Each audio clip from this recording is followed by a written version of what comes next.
合理捕捞、海上救助、生物多样性保护开展研究，聚焦国内海洋治理的法律法规完善、海洋经济建设、海洋清洁能源、东北亚经济圈、沿海核电发展等进行深入研究，提出有价值的建议。为了让大学生群体了解我国海洋及国际海洋客观、真实、全面的情况与形势，基金会联合外交部、教育部，在多所高校举办外交和海洋合作系列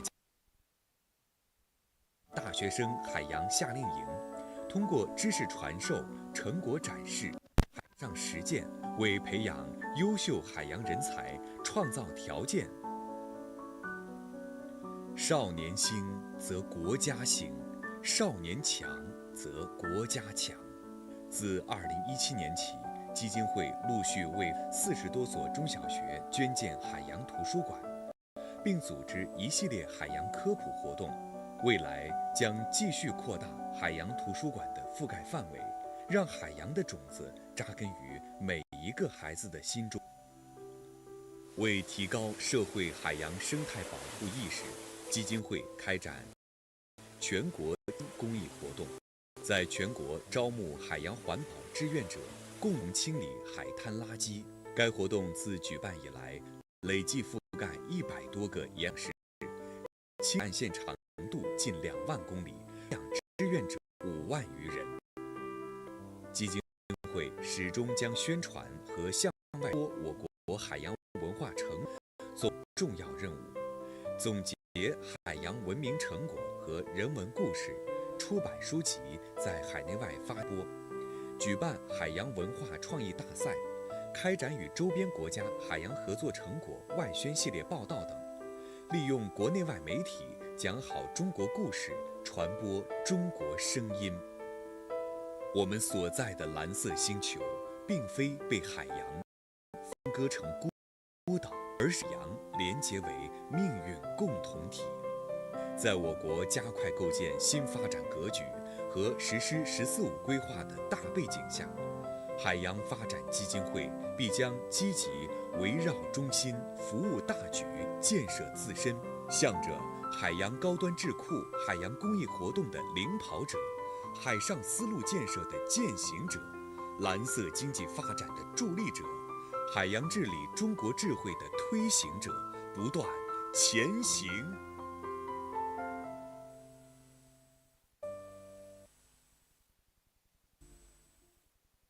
Sanya, the southern gateway of China to the South China Sea, October 2022. A new think tank dedicated to maritime affairs and international policy set sail. The Huayang Center for Maritime Cooperation and Ocean Governance.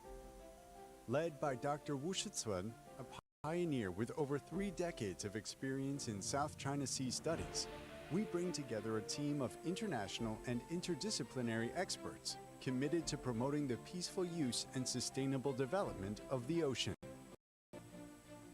We are charting a new course for Chinese thinking, with 4 offices across the country, in Sanya and Haikou of Hainan Province, Yancheng of Jiangsu Province, Beijing, the capital of China. Please Focus on maritime affairs, please be seated. both within and around the world. We aim to promote sustainable and development governance, maintain lasting peace in the South China Sea, and facilitate international maritime cooperation and public development. Huayang serves as a government and academia. Here, we do multidisciplinary research, policy analysis, training, international exchanges, and consulting services for maritime institutions and enterprises. Since Huayang was established in Good afternoon. Welcome to join this afternoon's session. First, I would like to invite Mr. Chi Fulin, President of China Institute for Reform and Development, President of Hainan Institute for Free Trade Port Studies, to deliver a keynote speech. please.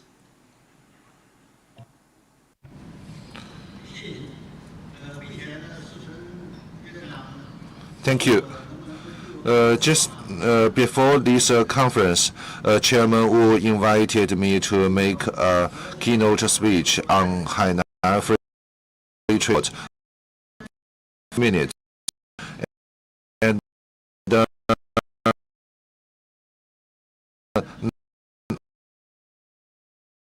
I prepared PPT slides. No, trade and global energy and landscapes and geographic.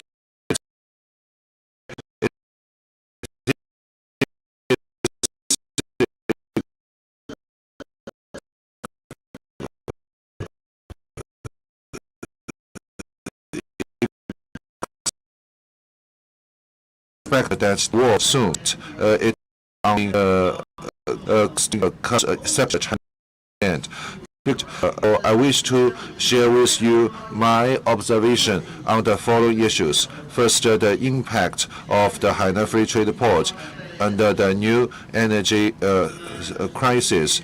Some statistics in recent weeks, the oil exports from the Middle East plunged by 61%, disrupting the Asian countries heavily dependent on Middle East oil, particularly ASEAN countries, because 70% of crude oil for Southeast Asia and about a quarter of LNG for Southeast Asia must go through the Strait of Hormuz.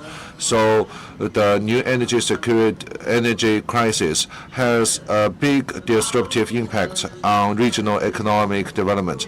Most countries only have 1 month's oil reserve. If the Hormuz, the Strait is blocked for a long period of time, it would have a big impact on the potential economic recession in this region.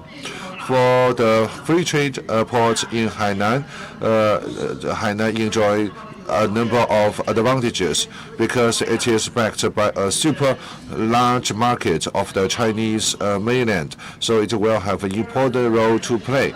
Second, different from Hong Kong and Singapore, Hainan has a territory of 35,000 square kilometers, so the special customs arrangements covering this island provide good physical conditions for energy storage, processing, and trade.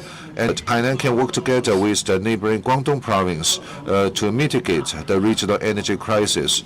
Guangdong province is the largest maritime province in China with 50,000 maritime shipping businesses. So if we can play out the maritime advantages of Guangdong province and the zero tariff of Hainan Free Trade Port, then we can mitigate the regional energy crisis. Guangdong can process about 100 million tons of crude oil every year. It is the only place in the world that can process low-quality heavy oil. So if we can play out its advantages, it will also help support energy security in Southeast Asia. So what the Hainan Free Trade Port can do to mitigate the regional energy crisis if it happens? First, offshore. I visited Dubai a few years ago. So Dubai colleagues proposed to establish warehouses in Yangpu port of Hainan province. At that time, Dubai suffered from high land prices. So we can think about how to provide offer offshore costly to the goods under customs supervision is actually possible. So far, Hainan Free Trade Port actually has 8 open ports for the outside world. So it is viable to establish offshore warehouses and provide offshore management system for oil and gas, maritime equipment, transporting vessels, and new energy vehicles.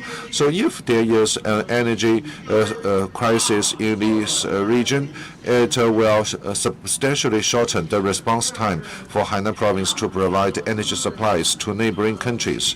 Second, we can make Yangpu Port into a regional oil and gas storage, processing, and trading base. I put forward this idea more than 30 years ago. So these ports actually can be oriented towards Southeast Asia. It could become an important base for Southeast Asia. Oil prices in South Asia has increased by 20% on average. Is it true? So if so, oil processing storage in Yangpu can help reduce oil cost by 15 to 20%. In the future, we can further streamline application procedures and services so that Yangpu Port nearby can become a transit supply base for Chinese and ASEAN shipping businesses. So is it possible to make the Yangpu Port a free industrial port focused on oil and gas? We can remove the import licensing management system for crude oil and provide favorable investment and trade policies so that it can become an important hub for regional energy security. And we can also make Yangpu Economic Development Zone as an important supporting base for oil and gas comprehensive development, including prospecting, exploration, processing, and equipment manufacturing. We put forward this idea twice in the past 30 years. Now I think it is imperative to implement our suggestion. And we can also work together with Guangdong province to build a deep sea energy development and equipment testing and assembling bases. So far, the average cost are 25% higher than land. So if we can together with Guangdong province, we develop the R&D and the testing of deep sea sensors, special pressure materials, oil rigs, and underwater systems, etc. We can also together with Guangdong province develop South China Sea oil, gas, and natural and the renewable energy another priority to reduce dependence on fuel. Estimated that China is becoming a major country on renewable energy. In 2024, China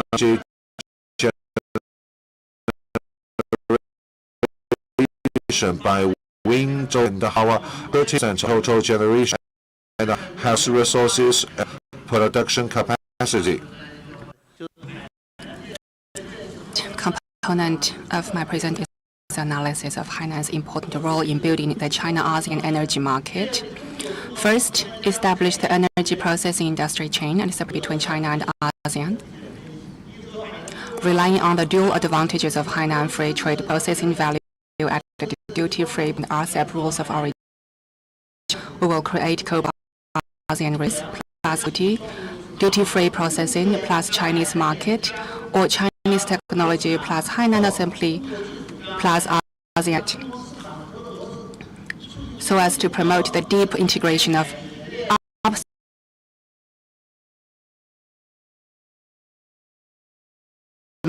downstream industries such as China and ASEAN.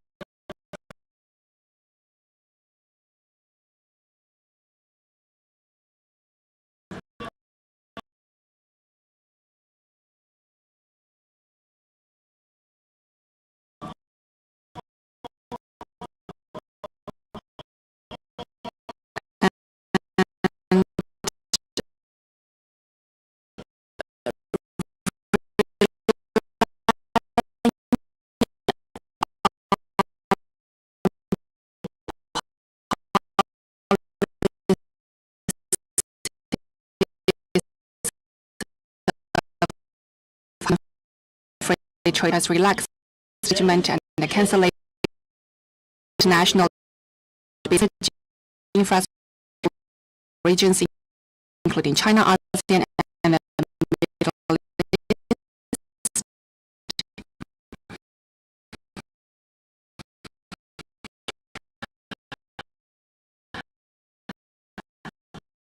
And we can attract leading domestic oil and gas developers, as well as enterprises in PV, wind power, and energy storage, to establish in the ASEAN-oriented component and equipment manufacturing and assembly basis, and to carry out assistance to ASEAN countries.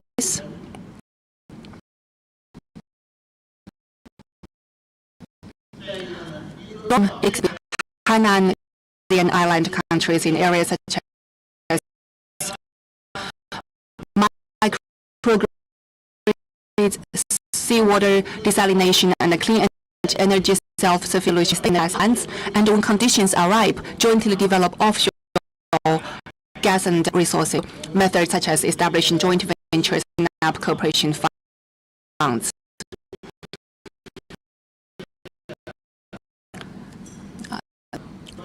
Now,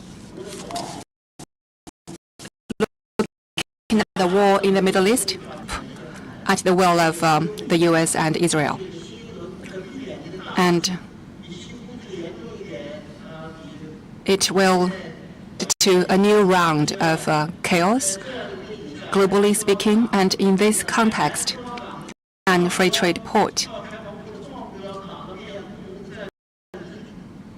is to be built as an ASEAN base. Now, also, this is a little advertisement. In May, on May the 10th, actually this year, we are going to hold a China-ASEAN Blue Economy Cooperation Dialogue. It is a symposium. This is part of the agenda, and I would like to invite you to join us in this dialogue. Thank you very much. Mr. Fu Ling, thank you for offering us a picture of Hainan's role in mitigating the negative impact of the war, and also the opportunity cooperation, what Hainan could provide, and possible role in future China-ASEAN energy market. Now, we are moving to the session 3, Rules and Order in the South China Sea, Reflections and Pathways. These 2 days, we have heard many speakers have highlighted the significance of rules and orders. Yes, in an unstable world, rules could provide some kind of certainty and stability. But almost every state in this region argue that they are complying with rules, complying with international law, but issues are still on. So this session is very important. We can, thinking about some rules which are successful, but we can also see some rules may have some problem, or these rules themselves are controversial. So we will use this opportunity to reflect on the pathway we have taken thus far, and also look for the future. So this session we have, yes, we have 6 minutes per panelist, followed by a Q&A session. So please, my first speaker, my first panelist is Professor David van der Zwak. Please, floor is yours. Yes, thank you. Predicting the future of rules and order in the South China Sea is especially challenging and perhaps even dangerous. Even the world's most accomplished fortune teller would look into a cloudy crystal ball. And I think everyone here knows all the reasons why it is so cloudy. You have the jurisdictional disputes over territories and maritime domains, the vast arrays of suggested ways forward for cooperation for the South China Sea, from dozens of books, hundreds and hundreds of articles, which I haven't had a chance to read them all. And yet, political action has often been non-existent or at the most limited. And then you have the problems of getting the code of conduct to get finally adopted. So, while the crystal ball remains cloudy, I will, in my remaining 5 minutes or so, try to key way for China Sea in ocean governance, namely advancing regional cooperation in fisheries management, picking up yesterday's brief discussion on that topic. So 5 key, quick reflections. And I apologize to the interpreter. I'll go I want to keep to the 5 minutes if I can. Reflection, the need for regional cooperation is critical, urgent, cannot wait. The statistics are there that declines of fish stocks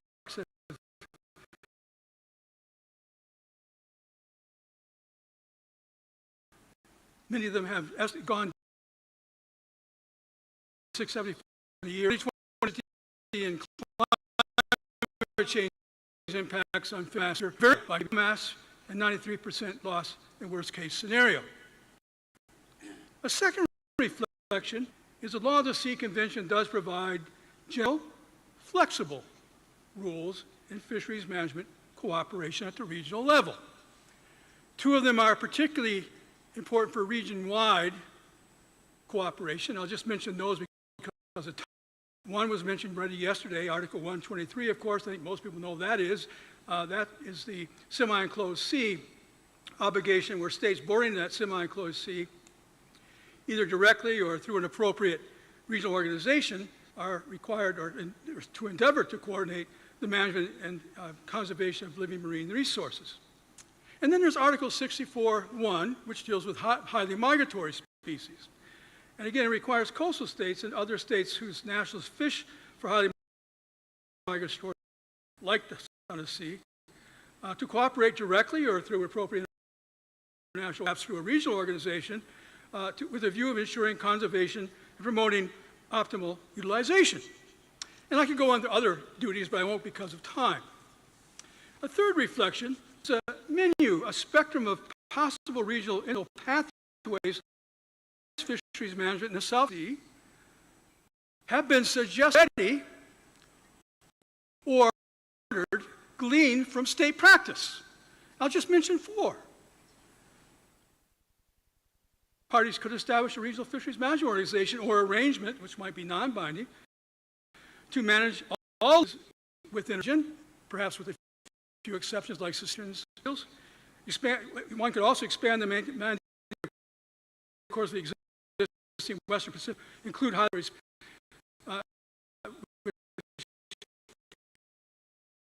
go into the South China. This is not to one could draft a specific agreement for the South China Sea on highly migratory species management that would be crafted for the region.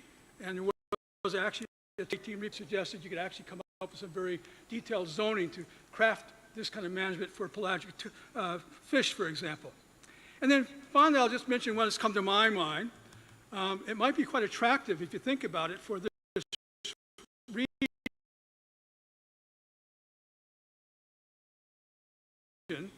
It doesn't require, it actually doesn't require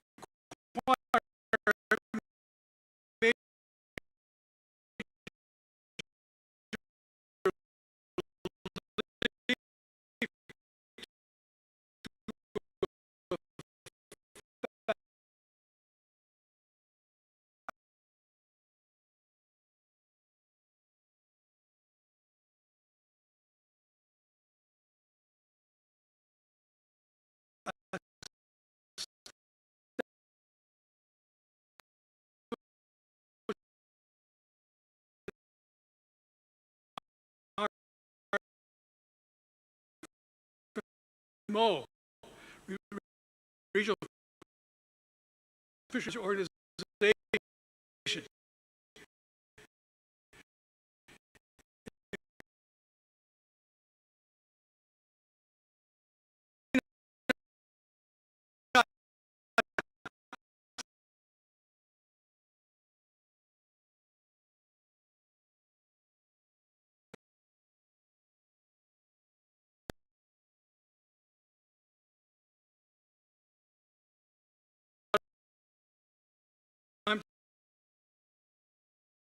Develop regional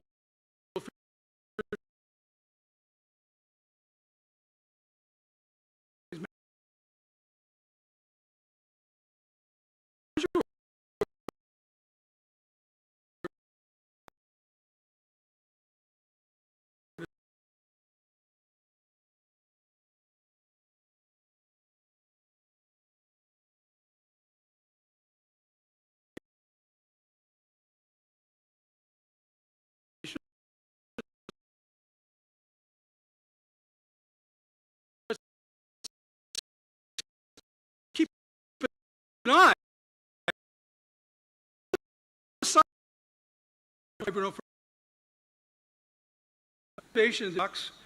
Take climate change.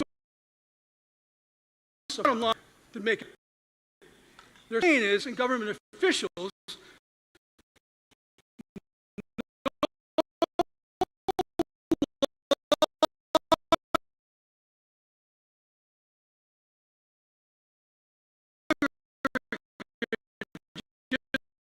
back and say, well, move council take efforts to might be development. And then finally, due diligence requires continuous tracking and monitoring of scientific information and data to feed in to fisheries management. We know that species are shifting and ecosystems are changing. We need to take that into account. My final reflection will take 30 seconds. That's where I'll finish.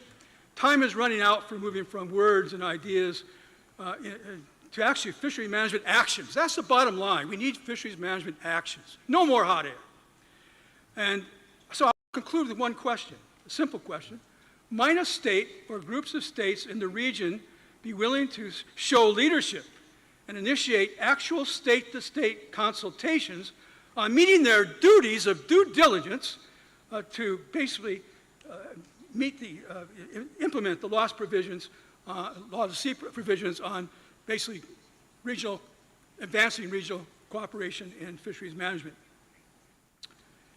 So perhaps the starting point might be Article 64, where you have the highly migratory species, and the bottom line is consultations are not luxury, but a necessity. I'll stop there. Thank you. Thank you. Thank you, Professor. You remind us how urgent to protect, to manage the fisheries in the South China Sea. Second panelist is Mr. Zhou Jian, Adjunct Research Fellow of Huayang Center for Maritime Cooperation and Ocean Governance. The floor is yours. Thank you. Dear colleagues, in the of time, you direct my conservations. The world is so chaotic after the war between Ukraine and Russia and the military conflict in Palestine. We have seen the United States has taken a series of actions, including hijacking a foreign leader and then working together with Israel to kill the top leader of another country. So this, in the field of international law, it has also brought a lot of shocks to the international law community because it is a clear violation on the principle of not use of force or use force. So should we end up in the law of the jungle once again? So that is a challenge for the whole world. Actually, for this question, China and the overwhelming majority of countries in this world provide a clear answer. That is no. The world must not be allowed to revert to the law of the jungle. In the face of these actions that trample on international law, we still need the international law. And not only should we need it, but we should also uphold its authority and effectiveness with greater resolve. War cannot resolve conflicts or disputes between countries. It will only result in the loss of life, economic destruction, and bring disaster to the countries involved. So, amidst the turbulent global landscape, I think and the governments in China and other countries are clear-headed. We deeply understand the value of regional peace, security, and stability, and we are accelerating the consultation process on the basis of the DOC concluded in 2002, and we are advancing the negotiations on the COC with determination, consistency, and effectiveness. The COC consultation themselves send a strong signal to the world. That is, China and the ASEAN countries are committed to upholding international law and the existing international order, to safeguarding state sovereignty, to peacefully resolve disputes through equal consultations between sovereign states. As we all know, China and the ASEAN countries officially launched the COC consultations in September 2013. In 2018, the single drafting negotiating text of the COC was adopted. In 2023, we had the second reading, and now the third reading is on the way. All parties have fully affirmed the positive progress and agree on a roadmap for the next phase of consultations, and have committed to speeding up the consultation process. We have particularly noted that since the beginning of 26, we have held 3 joint working group meetings, and this shows that under the current circumstances, all parties now have gained a deeper understanding of the importance of formulating the COC on the basis of DOC. We hope that we can provide more predictability and center to the region. And we have expectation that the COC Council will be concluded before the end of this year. The Philippines is the rotating chair of ASEAN this year. It is hoped that the Philippines will be aware of its responsibilities. On the one hand, it should maintain the stability of the South China Sea region. On the other hand, it should also contribute to the faster process of the COC consultations. The COC consultations have entered a critical stage, so I wish to share with you my observations. First, I want to stress that China is very sincere with the COC consultations. China has always been a primary driver of this process. So under any circumstances, China will China believes that peace in the South China Sea should jointly upheld by China and the other countries in the this region. So peace in the South China Sea should not be upheld by non-resident countries. It should be done by ourselves. Second, we are committed to the peaceful resolution of disputes. Sovereign states need to have equal-footed consultations and promote the consultation process in an active and practical manner. China has forwarded some suggestions. We also hope that ASEAN countries will work together with China. So we have the capacity and capacity to conclude the negotiations as quickly as possible. Second, no matter the DOC or the previous COC, I think it has the same spirit. That is to maintain peace and stability and managing disputes. So I think this is the spirit that we should stick to in COC consultation. That we should put more emphasis on and to have equal we should reaffirm the international law applicable to the COC. We should not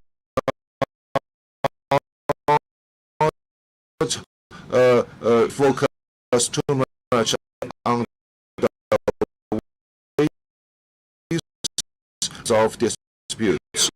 So will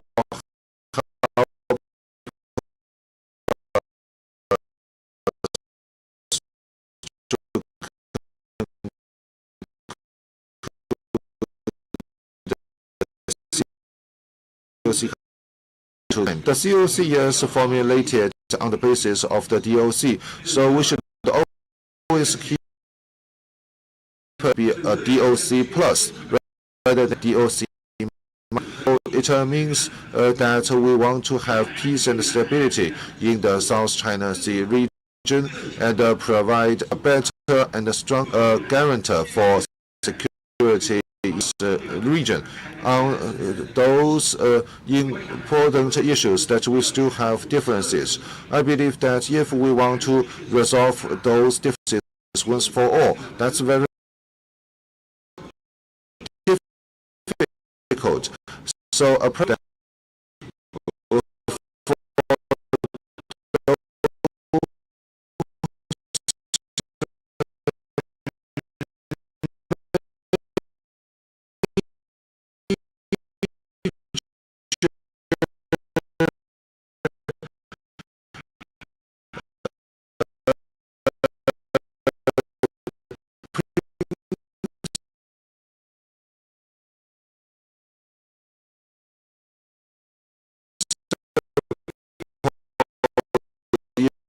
issues to we have a new starting point from a higher level in the future.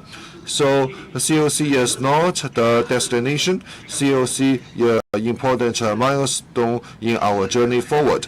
So the fourth point is that on whether the COC will be legally binding, it will depend on the final document or consultations, equality and the balance in the rights and the obligation parties.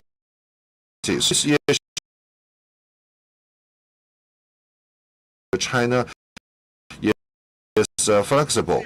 So when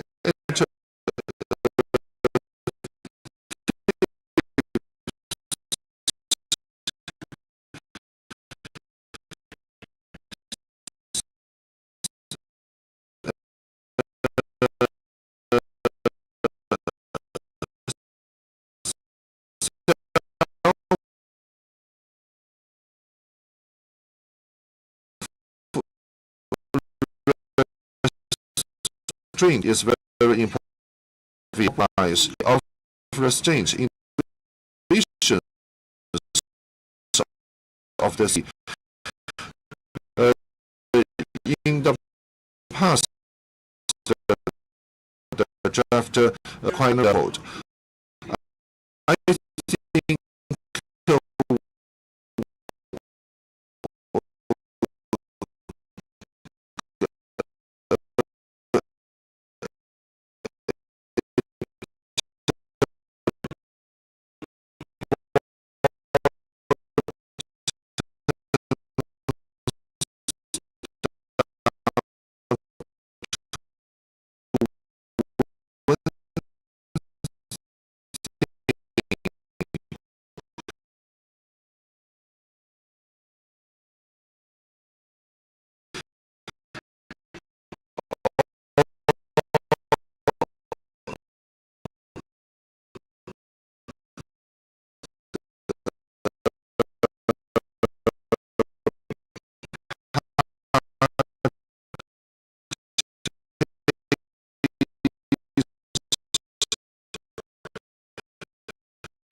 for example, it can be said that China and the ASEAN countries jointly commit to respecting of the ensuring the freedom of navigation over flight enjoyed by all states in the South China Sea according to law. I will stop here. Thank you.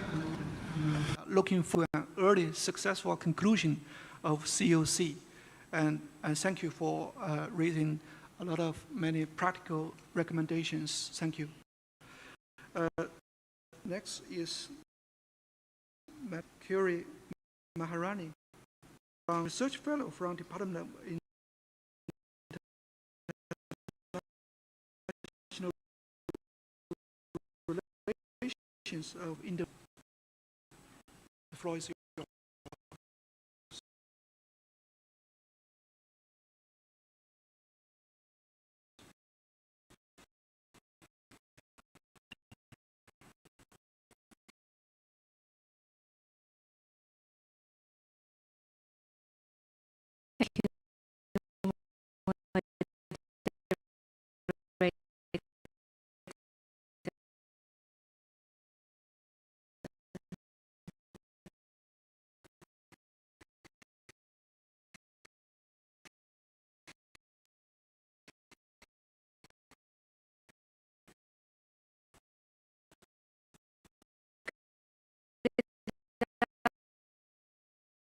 ladies and gentlemen, four of the five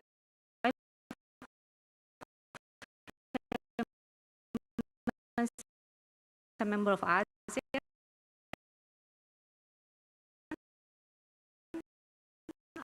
our immediate neighbors, and there is China, our good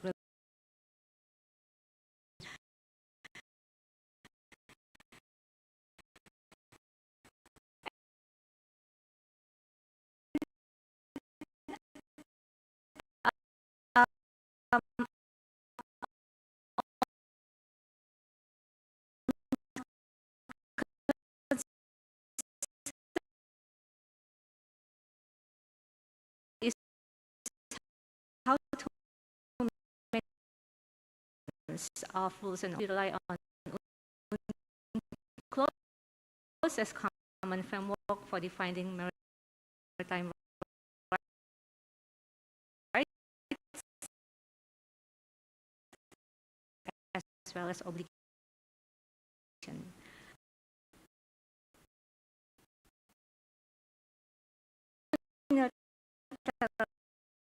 Claim can replace international. This fight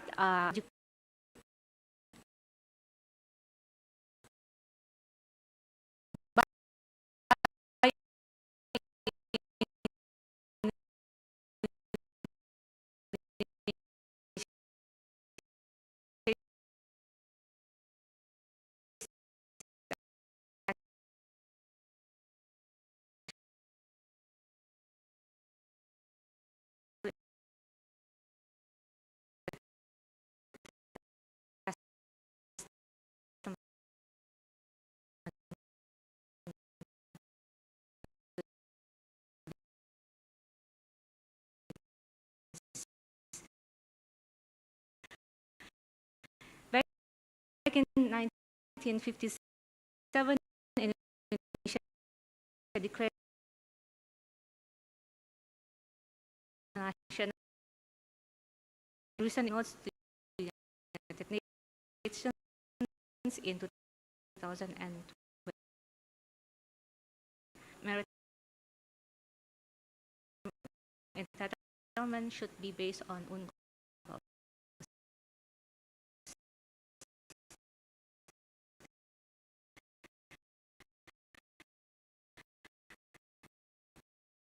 Indonesia also broadly for Indonesia strong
and COC as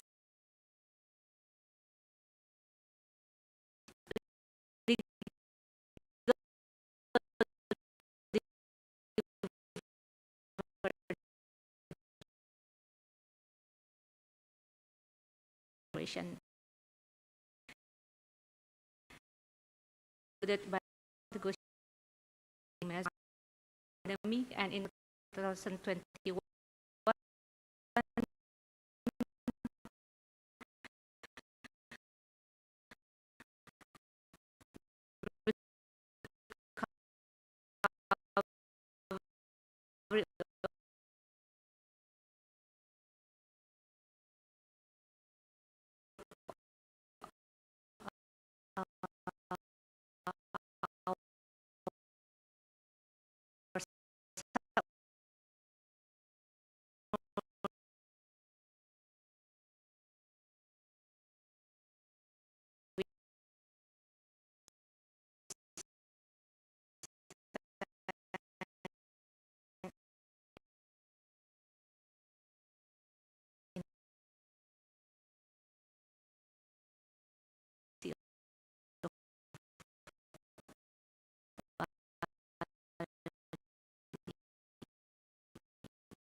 The recommendation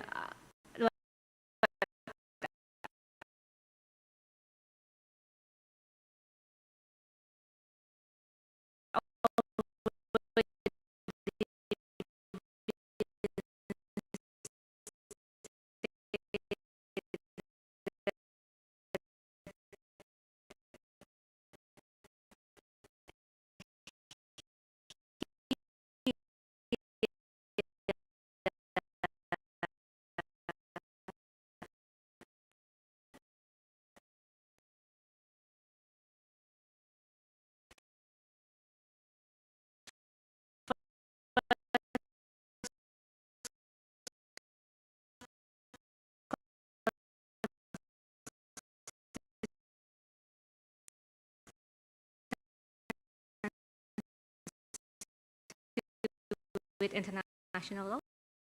But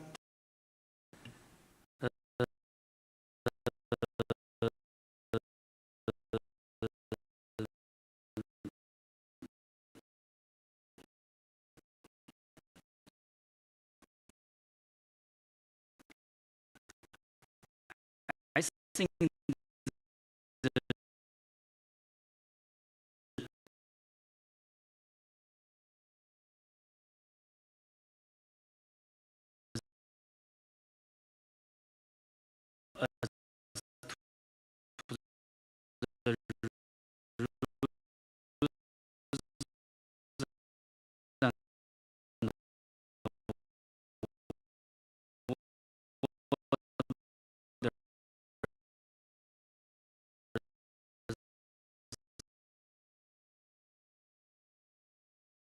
in order in the state, this issue has been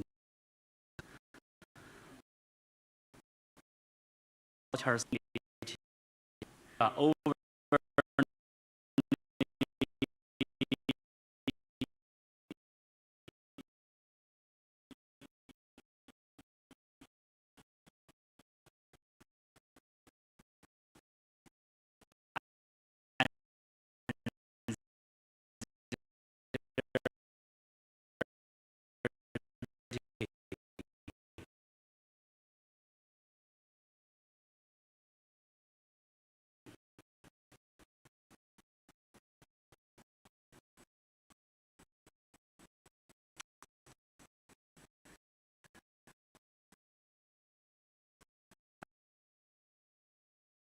and we have rules and order in the South China Sea. That's not true. South China Sea is a part of global oceans and seas. International maritime rules and orders, of course, apply to South China Sea. For instance, the UN Charter UNCLOS records coast and the second interpretation of DOC and the concentration of COC, the mutual restraints and building process in China and other member states and plus them part of rules and order in the South China Sea. And also, I think the disputed issues generally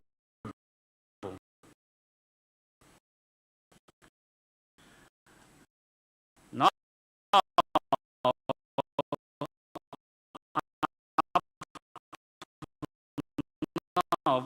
apart from Philippines dispute, I thought the order and the rules order space is strengthened because we deserve have some better order. So I have 5 suggestions.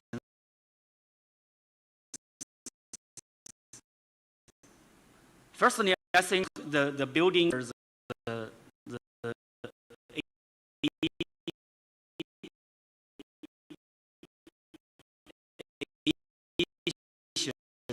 issue clicks should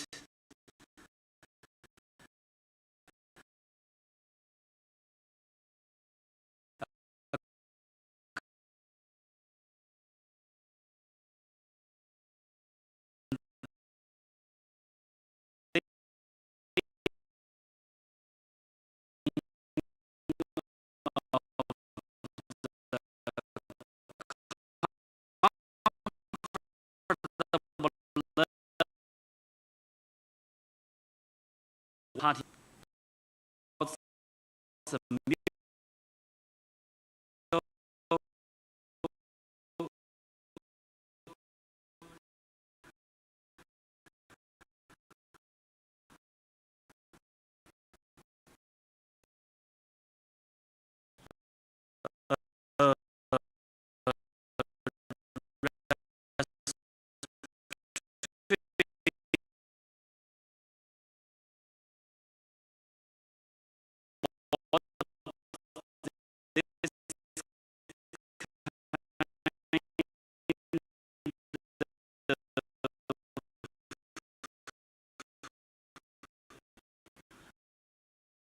intrant.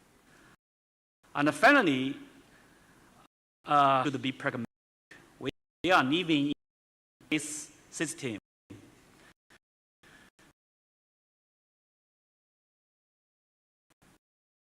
Don't have much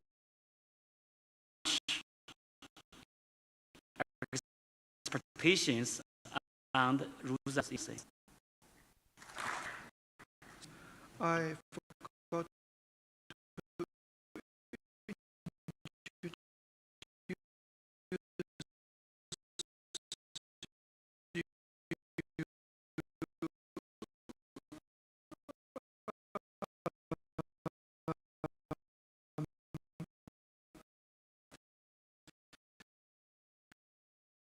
workforce front see,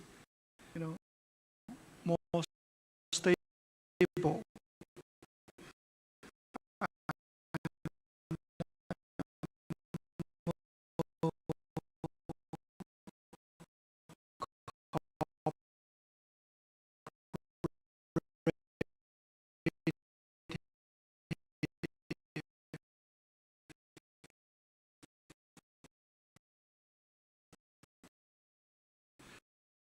Thank you. Next panelist is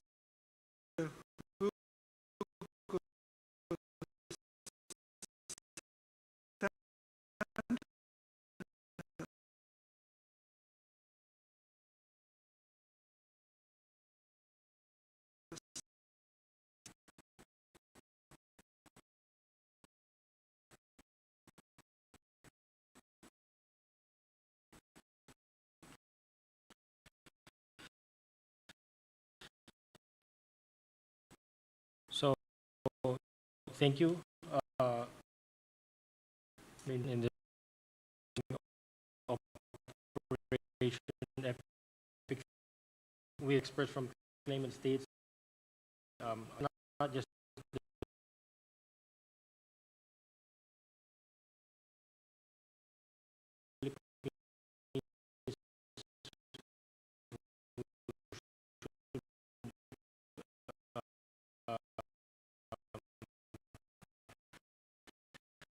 heard here, of course.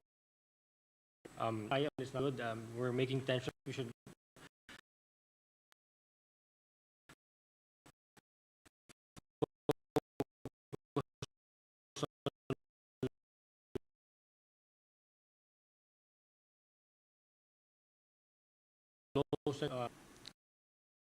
do it by most of the panelists is very important in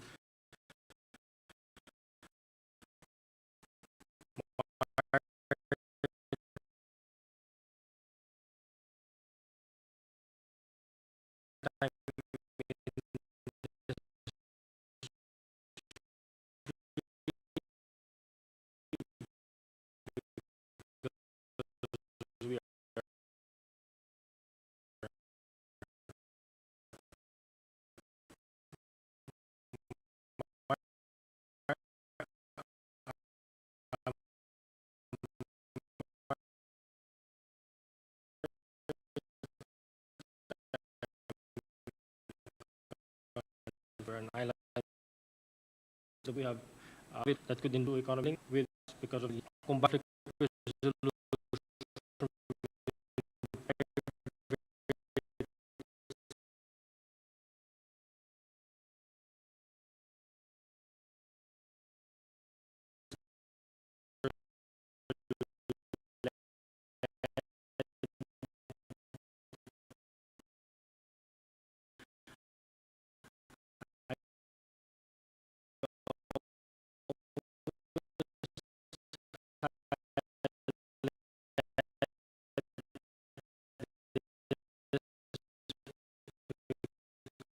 Philippines is a private economy. Yesterday, I hear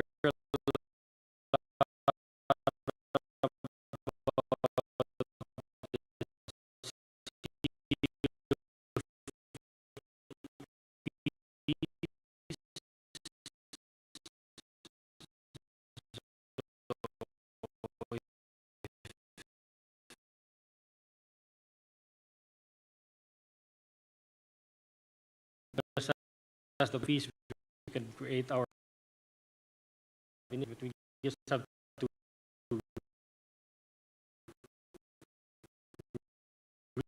reach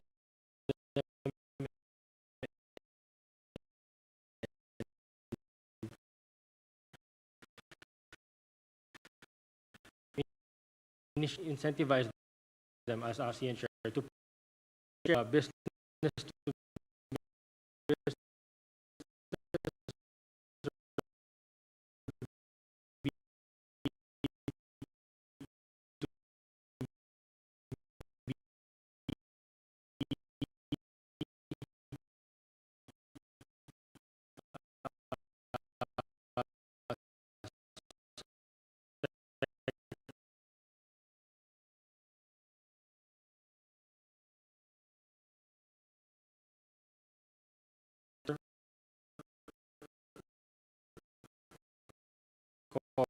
cooperation in the maritime. We have to data between diplomacy for our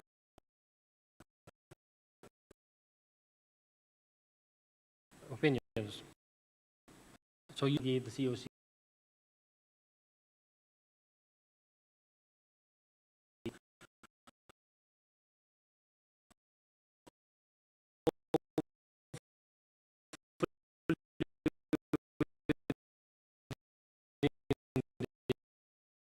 here.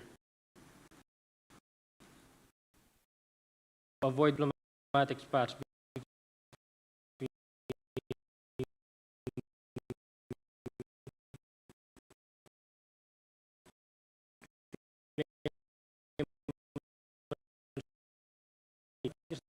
the Philippines, of course. We have Malaysia relationship, and this is actually derailing or ruining the efforts of the Department of Foreign Affairs to work on the right channels that its embassy has already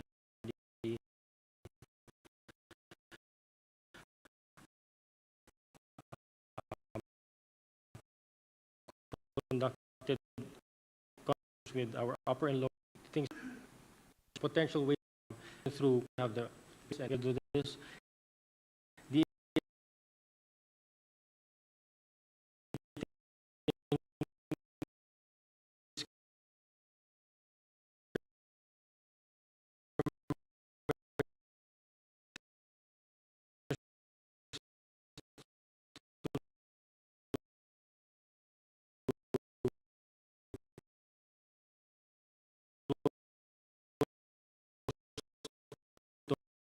negotiations and agency like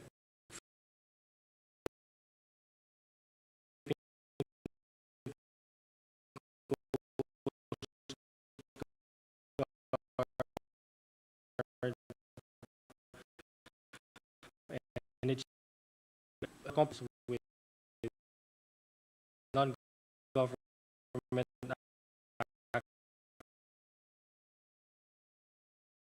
actors such as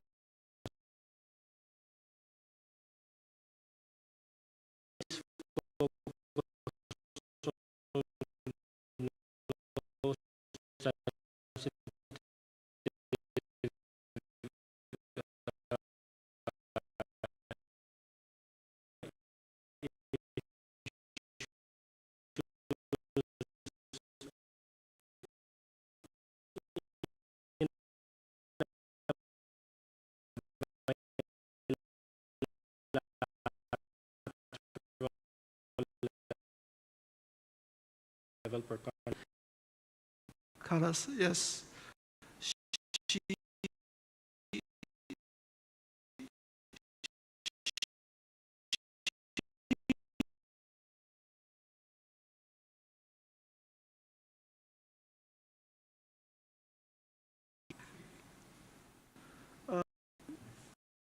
next.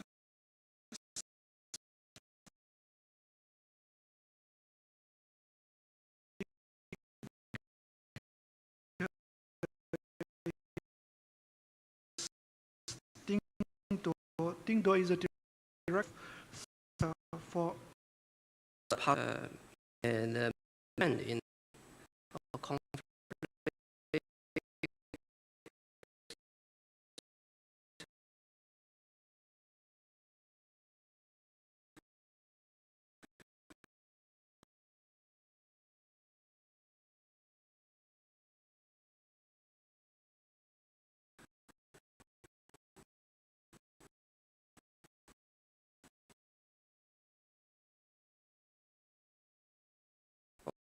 Or stability and the view of international law of the most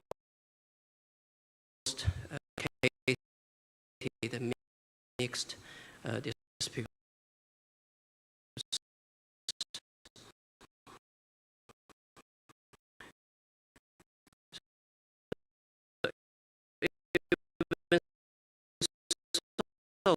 Navigation safety and in the South China Sea is what the China and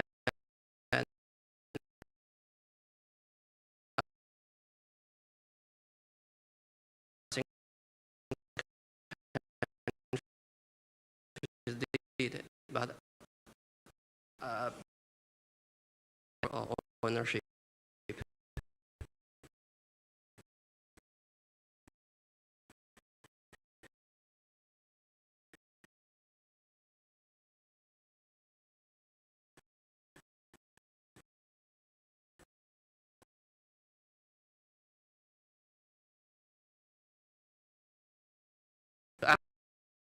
Some best you talk about the China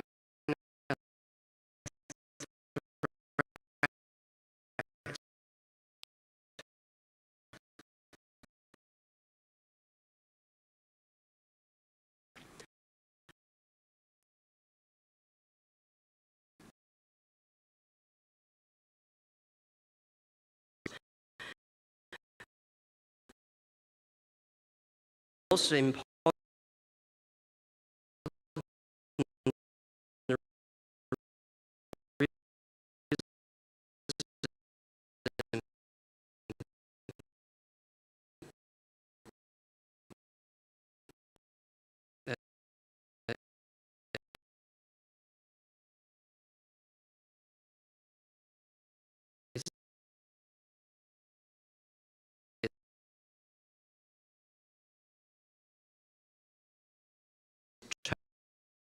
of the deal.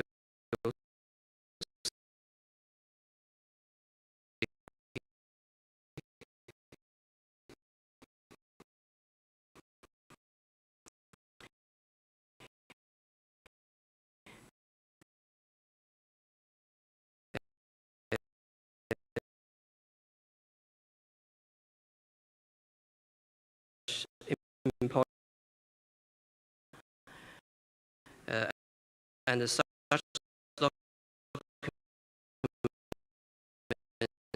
documents constitute a chiropractic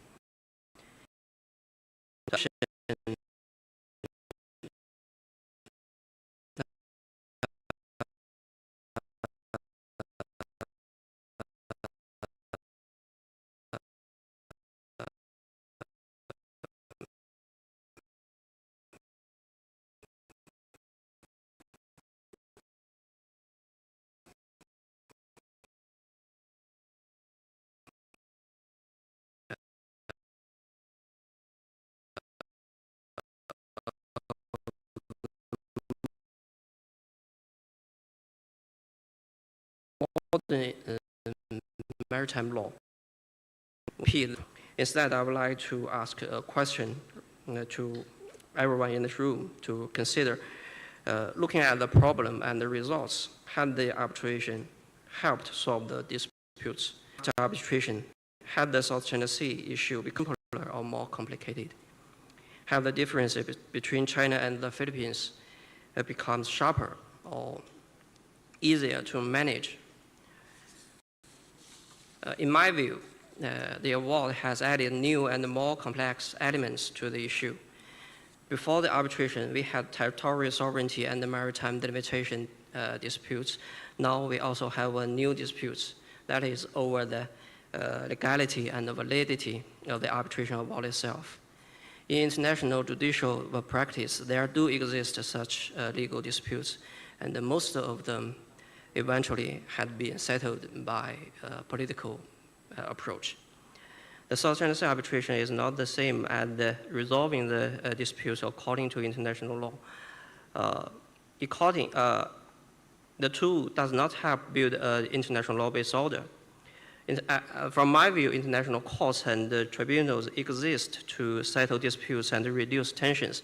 So why did this case fail to do so? Why could it not succeed? We need to think deeply about the real reasons instead of simply blaming China. Now, for the way forward, I would like to share some thoughts on the code of conduct. I totally agree with Mr. Zhou Jian. The COC has basically a mechanism for managing differences. Its goal is to prevent crises before the territorial and the boundary disputes are finally resolved, and to create a framework for the practical cooperation and low-sensitive area at sea. Consultations on the COC have moved faster recently. This progress, from my view, is not directly tied to which country holds the ASEAN chair. The real driving force is the shared hope of China and the ASEAN countries for continued peace and stability in the South China Sea. I understand that for the past few years, many countries have tried to include language and terms or even arguments and results related to the South China Sea arbitration in the COC text draft. It seems they are now moving away from this unrealistic idea and realize this may be the last opportunity for them. In my opinion, if China were replaced by the United States or Russia in the handling of the South China Sea will vary. We should have realistic expectations about the COC. As the successor and the development of the DOC, it will surely play an important role. However, it's not a magic solution for fix everything. Frictions at sea may still happen. Differences over how to interpret and apply the articles of the COC may also arise in the future. So if the COC consultation is not completed according to the planned schedule, we may still achieve some interim results. We should not blame any one party for this. And on the question of whether the COC should have legally binding, China takes an open position. Whether it has binding force will depend on the consequence, on the consensus of all parties. And in this case, the principle of pacta sunt servanda must be applied. This has been very clear in the public statement of Foreign Minister Wang Yi over the years. Therefore, when some media and scholars, even well-known ones, say that China opposes a binding COC, they are also mistaken. Thank you. Thank you, Dr. Ding, and thank you for providing us a perspective from international law. And next speaker is Mr. So Tu Rao. He is Deputy Director of Myanmar Institute of Strategic and International Studies.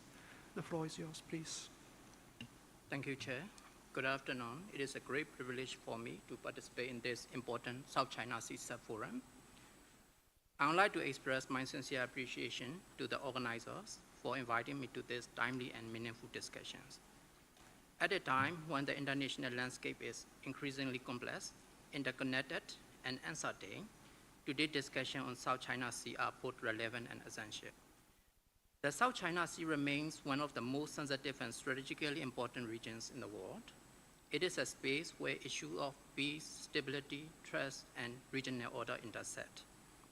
In this context, we have observed that ASEAN has played a unique and constructive role. It functions as a platform for and the peaceful management of differences of geopolitical competition. To better understand this role, it is useful to briefly recall the evolution of ASEAN-China relations, which found an important foundation for managing the South China Sea issue. Dialogue between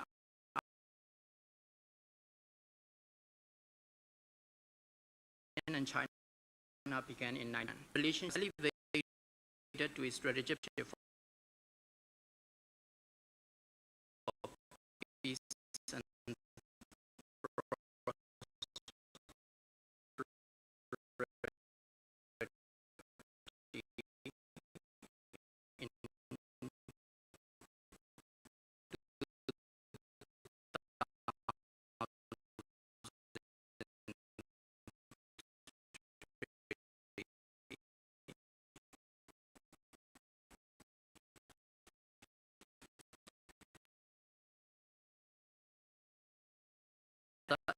upgraded to a China Sea, DOC, in 2002.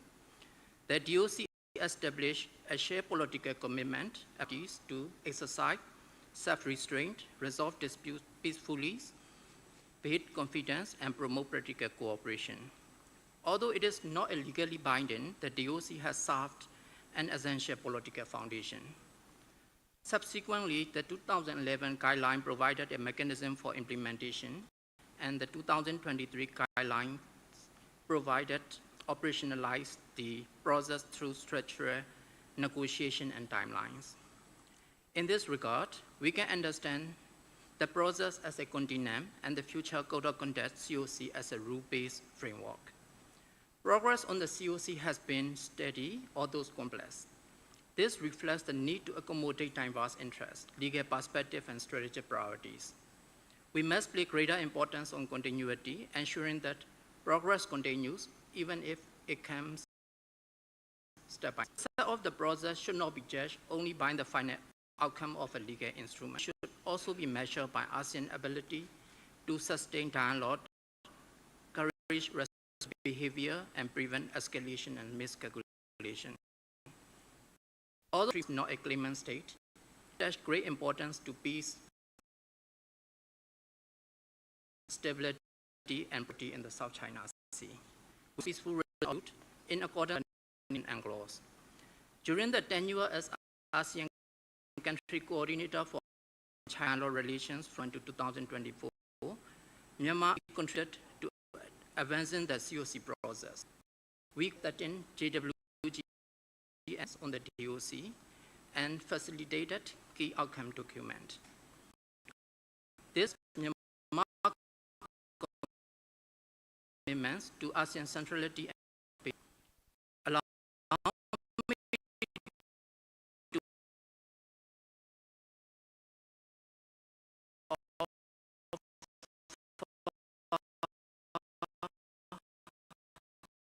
some reflection on pathway forward. Records continue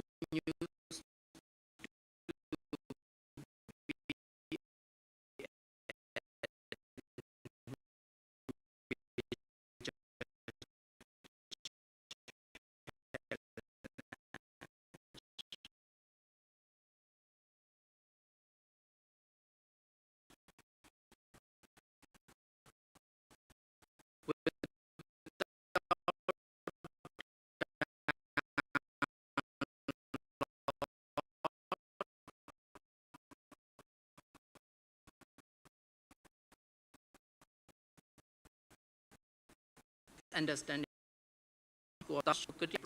discipline and responsibility from all sides. Fourth, rules and crisis management mechanism must be strengthened. Without effective rules-based frameworks, there is a risk that power, not law, determine outcomes.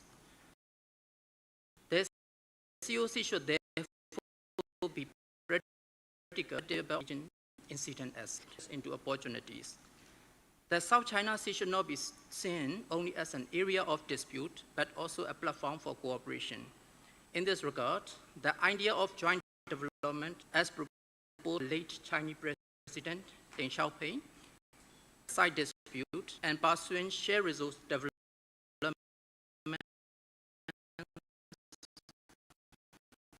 remain related to achieve. It requires patient trust and sustained engagement. And we need to keep the process alive, ensure that dialogue continues even in the challenging time. When we aim at a community or shared future,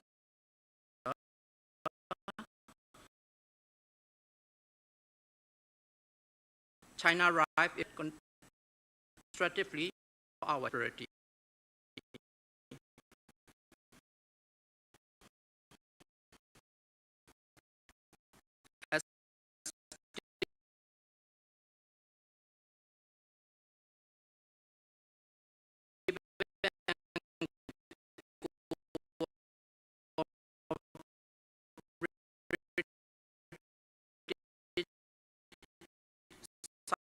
China sees important pathway to dialogue.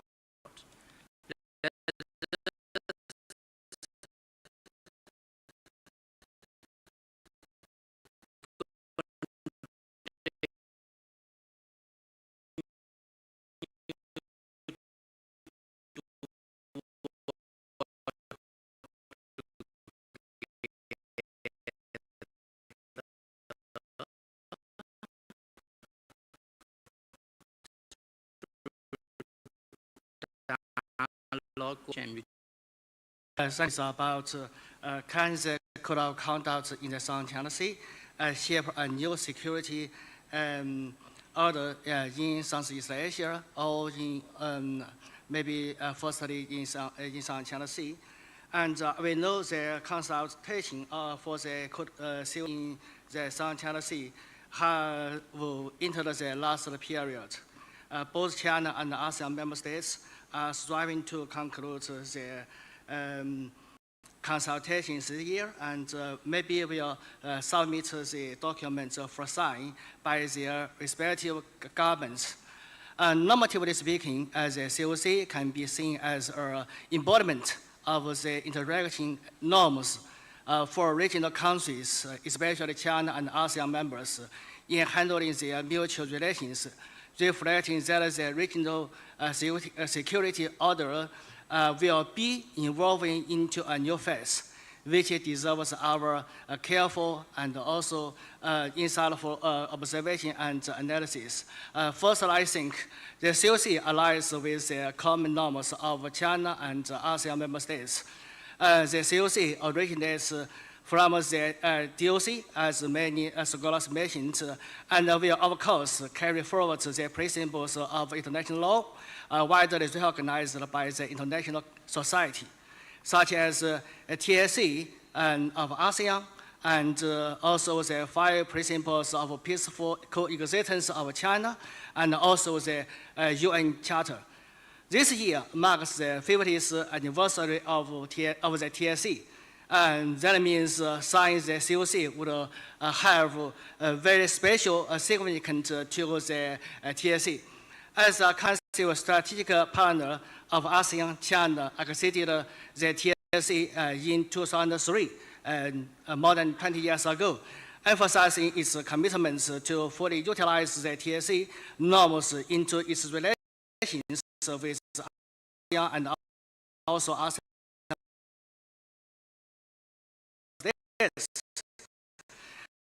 If the COC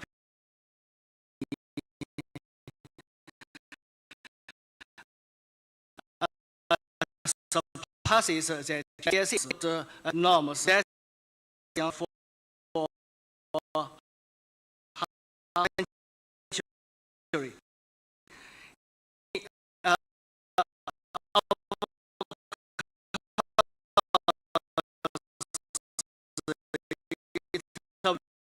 little to a change in the second COC allies a common security constraint of China and others. Sign China body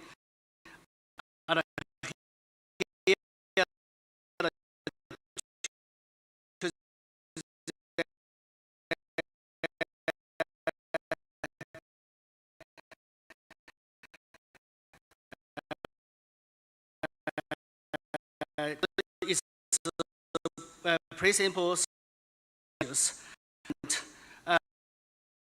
and also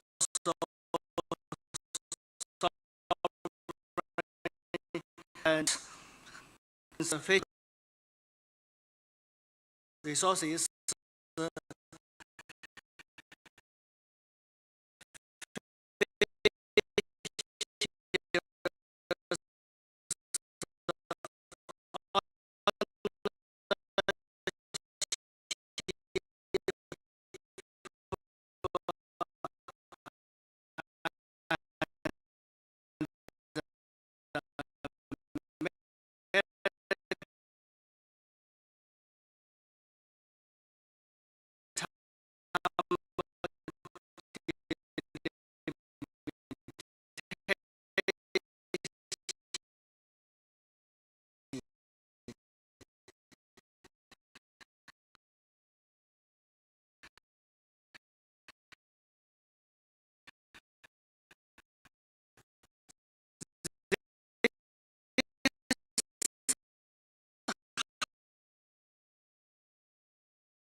provide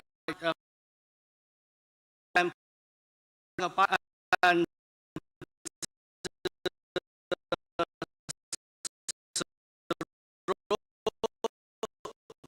more diverse and confidence building diplomacy.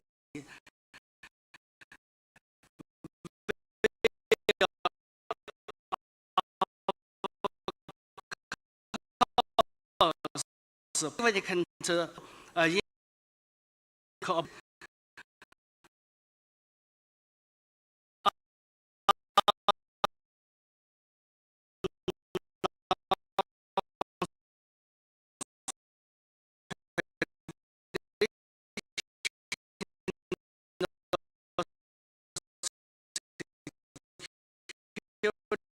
issues in the South China Sea.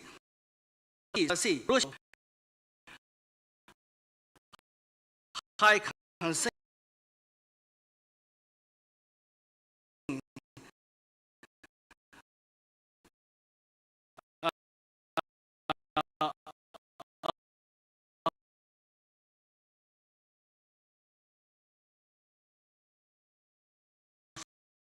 for countries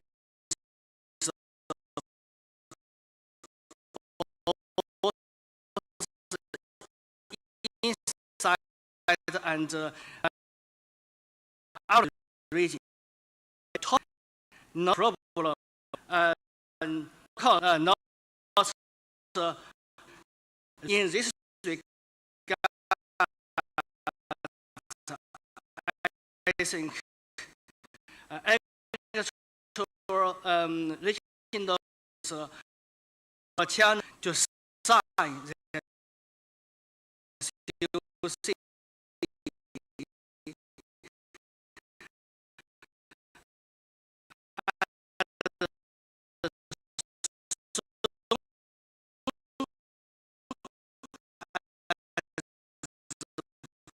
Possible facilitate China Sea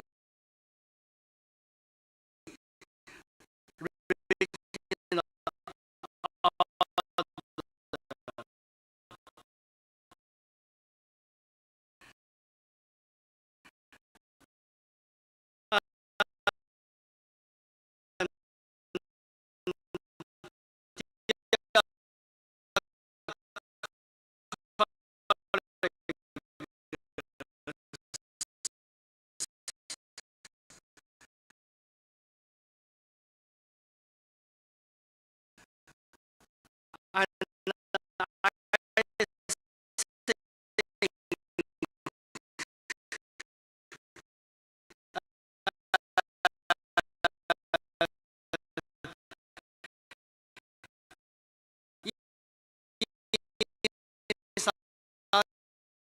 sort of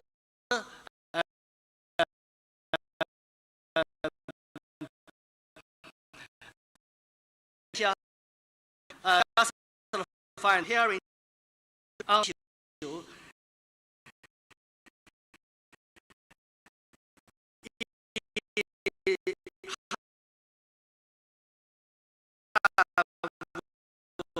been has always been the key factor. Those are aware for member states. Thank you. That's all. I thank you for your answer. Is yes, and thank you. Good. And the most important, Miss Su Wai Meng, fellow from Ocean Law and Policy Program of the National University of Singapore. National Law, please. Thank you very much, Chair. First of all, I would like to thank the organizer for giving me this wonderful opportunity to share my research.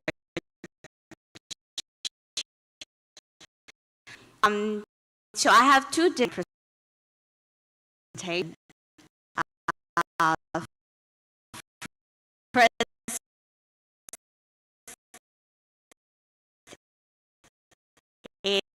is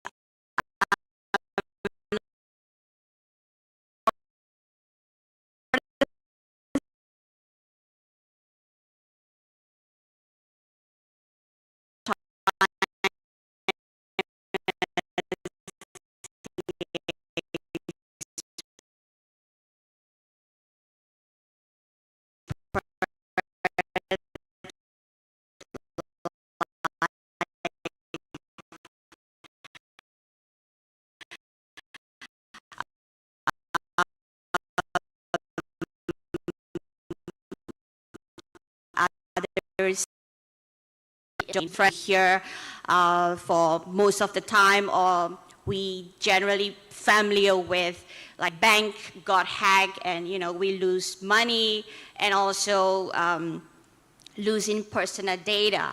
But most of the time at risk, or most of the time there is no physical of the cyber attack, but which is, this is what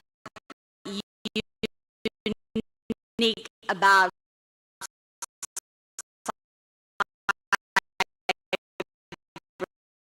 security in the maritime domain. I think this you will just technology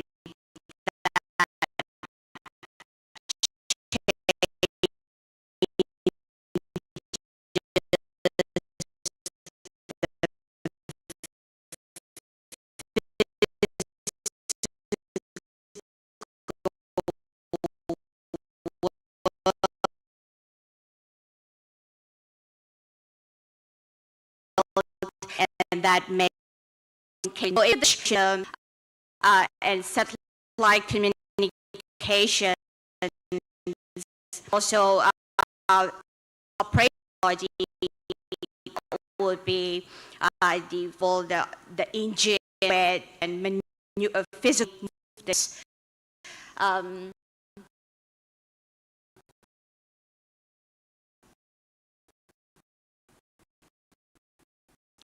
So what I mean is critical maritime ships now, and they are also connected to other ships while navigating in the sea, and also connected to the onshore facilities, and also connected to the satellite communications when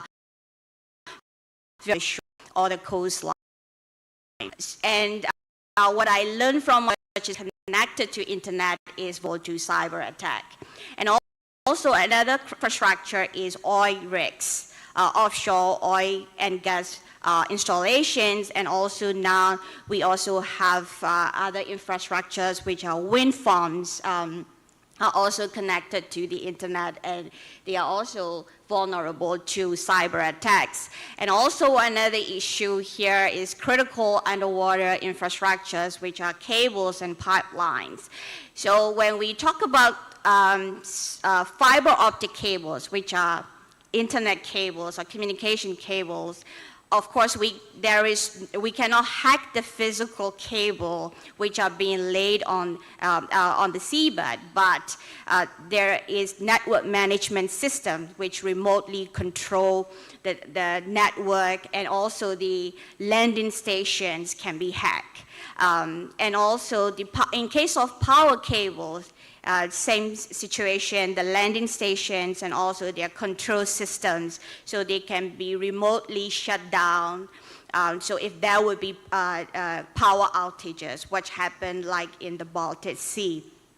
And also undersea pipelines, which carries energy, LNG and oil and gas pipelines are also, they can be remotely, there are industrial control systems.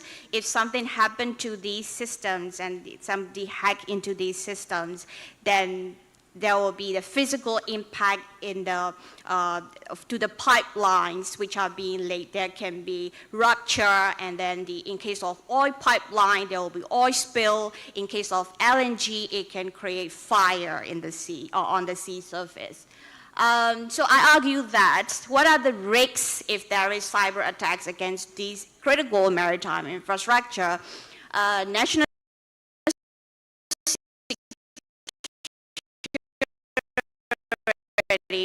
for sure. If 15 Asian ports were hacked, financial losses would be more than $110 billion. And of course, there will be the security to our environment as well. If there is collision emerging to oil tanker collided because of manipulation, and we don't want such situation in the South China Sea. So just to visualize, there have been several reported incidents. Because of the time, I didn't include everything in the slides. But when we talk about maritime cybersecurity, this is the situation that, or the risk scenario that we are talking about. It's the US Canal blockage, where international trade, the impact on the international trade was $9.6 billion for every day it was stuck. And the next is this Baltimore Bridge incident, that we can create this kind of scenario. Whoever has capability, I hope they don't do that. This, of course, as a cybersecurity incident, but this kind of scenario can very happen because of the cyber attack. And the next is BP oil spill. So if there is something wrong with the system, or because oil rigs are also these days connected to the internet, any fires, spark on the oil, or anything wrong with the pressure, then we can create this kind of tragedy by attacks as well.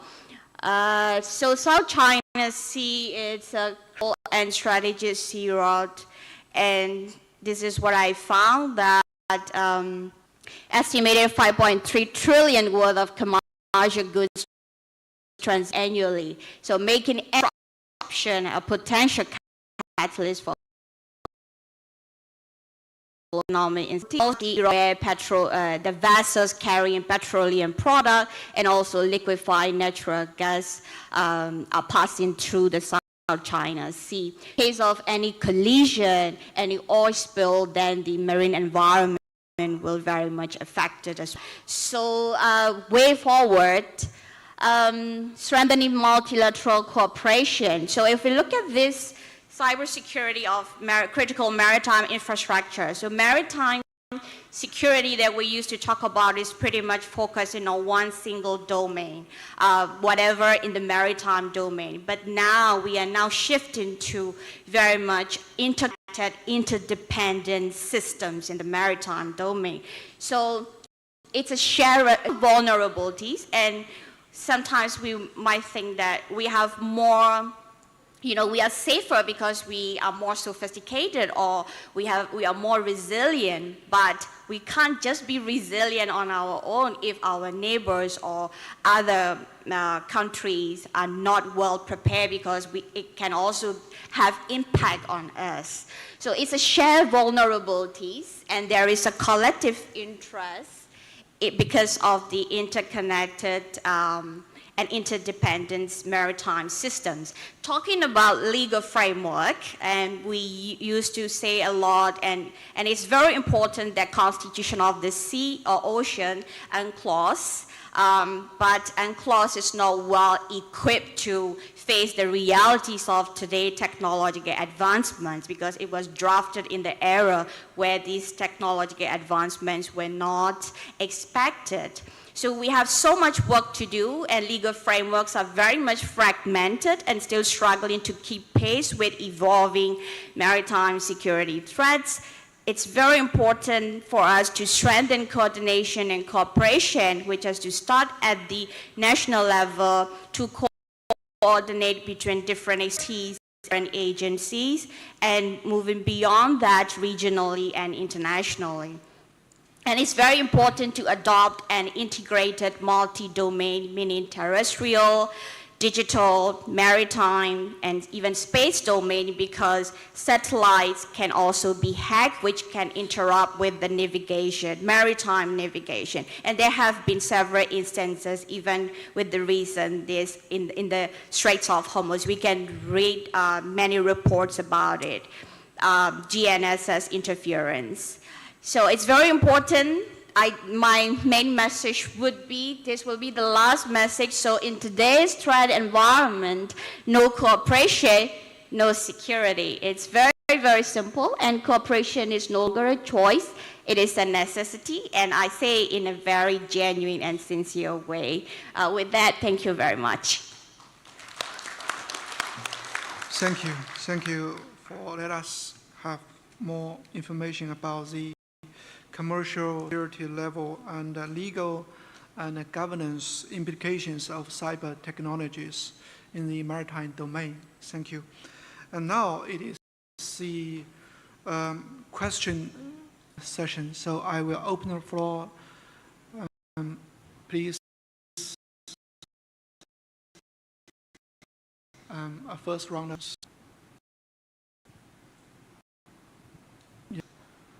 Please, Dr. Ding. Thank you, Chair. I have a question. My question goes to Hugo. So you mentioned that the silence diplomacy has its special value for the control. So as I know, that there is some different opinions between the Coast Guard and so, given the situation, the Coast Guard will insist on the transparency. So, do you think there for China and the Philippines to go back to the normal triangle or the diplomacy to conduct a crisis management approach? I will ask, those questions, please. Okay, I just have one question to our Philippine colleague, and in his speech about the quiet diplomacy, and between China and ASEAN member states or ASEAN member states themselves. I think it's a very good tradition, and also it is a tradition between many regional countries, because they are very, it is very constructive. But actually, we just find the Philippines always sometimes criticize China's behavior, and also China sometimes criticize the Philippine behavior publicly, not in a quiet way. So I wanted to know if in the future can you convince the Filipino government to use more quiet diplomacy, but not the public diplomacy, and not use the actions or criticisms in the public. And also another question to our the Indonesian colleague Curry, and here he mentioned in 2022 the delimitation of EEZ between Indonesia and Vietnam, and yes, and it is in the South China Sea. Some scholars think it is against the role of DOC, especially about self-constraint between the parties of the DOC. Do you think about it? Do you think it is right or not? Thank you.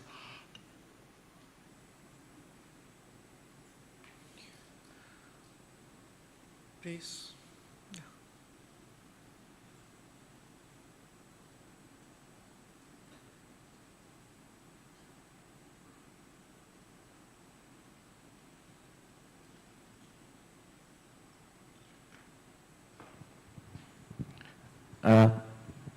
Good afternoon. My name is Nicholas Slim. I'm from RSIS Singapore. I have observed that many presenters have raised points about the need to abide by international laws, to have self-restraint, and because we all agree that we have a vested interest to ensure the stability of the South China Sea. And the repetition by different speakers at different panels make this message very clear. So my question to the panelists, any of the panelists, but perhaps to Dr. Zhou Tian, is there an issue in terms of the actions observed at sea which need to be addressed? Because this seems to contradict with the points raised by the speakers, for example, about abiding by international laws. So the issue is that this contradiction may be what is affecting the perception of stability in the South China Sea. Thank you.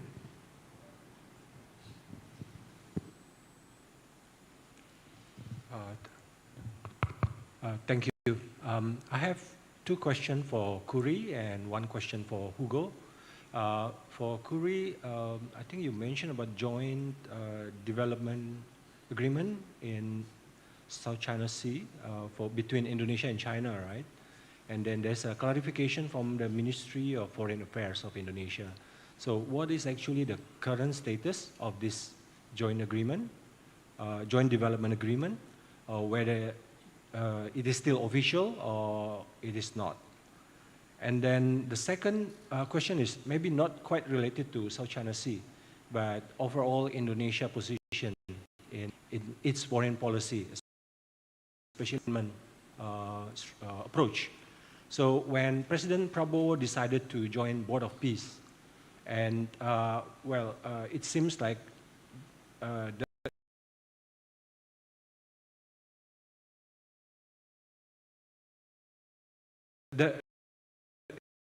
Indonesian has tried and for Hugo, the question that I would like to raise is about the point that you mentioned about ASEAN mechanism in the COE negotiation. Given that Philippines is now the chairman for ASEAN, is there a certain approach that the Philippines is trying to improve this ASEAN? How do you see this effectiveness of this ASEAN mechanism in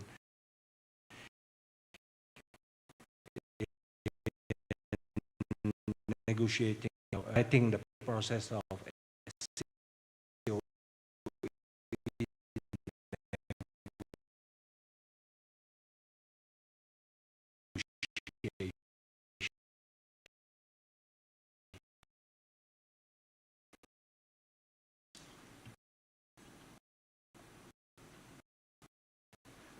Okay, last question.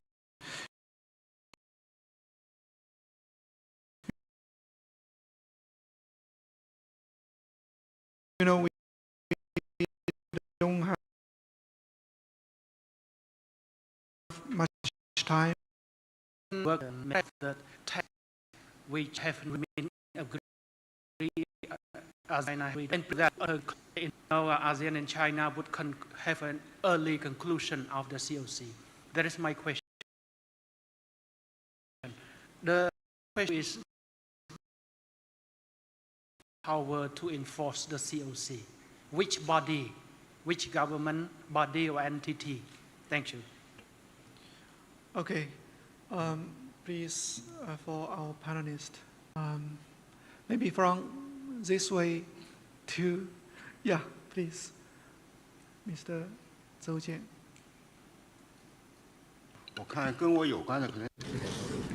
Two questions are directed at me. One is about international application area and the differences between different governments, and also about the specifics of the consultation and negotiation of COC. On the first question, I believe actually relevant countries in terms of as are aligned with each, which is reflected in the DOC, in which we have already reached a consensus. It's only that when it is being applied to specific issues, there are differences. However, generally speaking, again, I believe regional powers or regional countries have a consensus. And it is because of this consensus can we have the foundation for further consultations on COC. COC is the continuation and extension of the DOC, and it is about how to address these application-related differences among governments and how to better maintain the regional peace and stability. Now, in terms of specific differences, I agree with what Hu Bo said. We know about the applicable rules and regulations. What we should do is to be more specific when it comes to the regulations on behaviors and actions in the South China Sea. We can do better through COC consultations. Now, when it comes to the text, now regarding differences among different governments,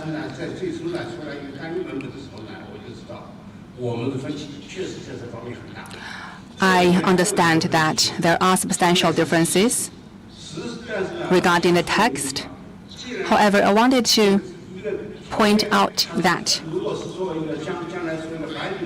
if in the future this would be a binding instrument, now there will be a supervisory mechanism over the implementation of this binding document or instrument. I don't think that would be very difficult. Any treaty, when it comes to its implementation, there will be such mechanism, supervisory and monitoring mechanism. For example, we have such a mechanism that is the A-level official meeting for DOC. I'll stop there.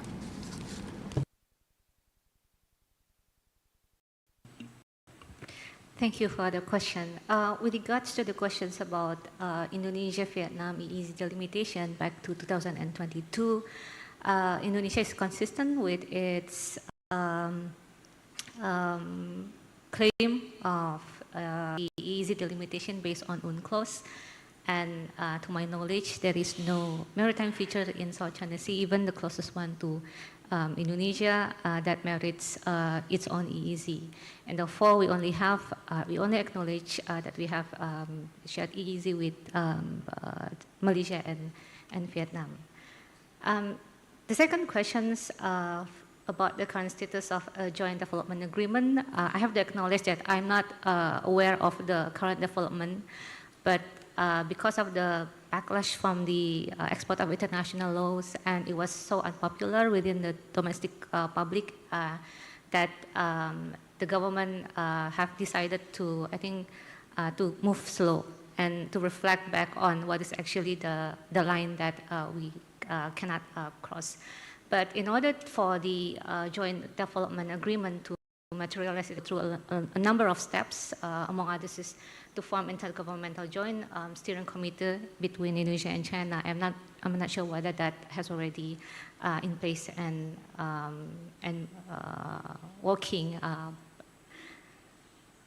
And the questions about Indonesia's decision to join BOP, whether it's mean alignment to one side,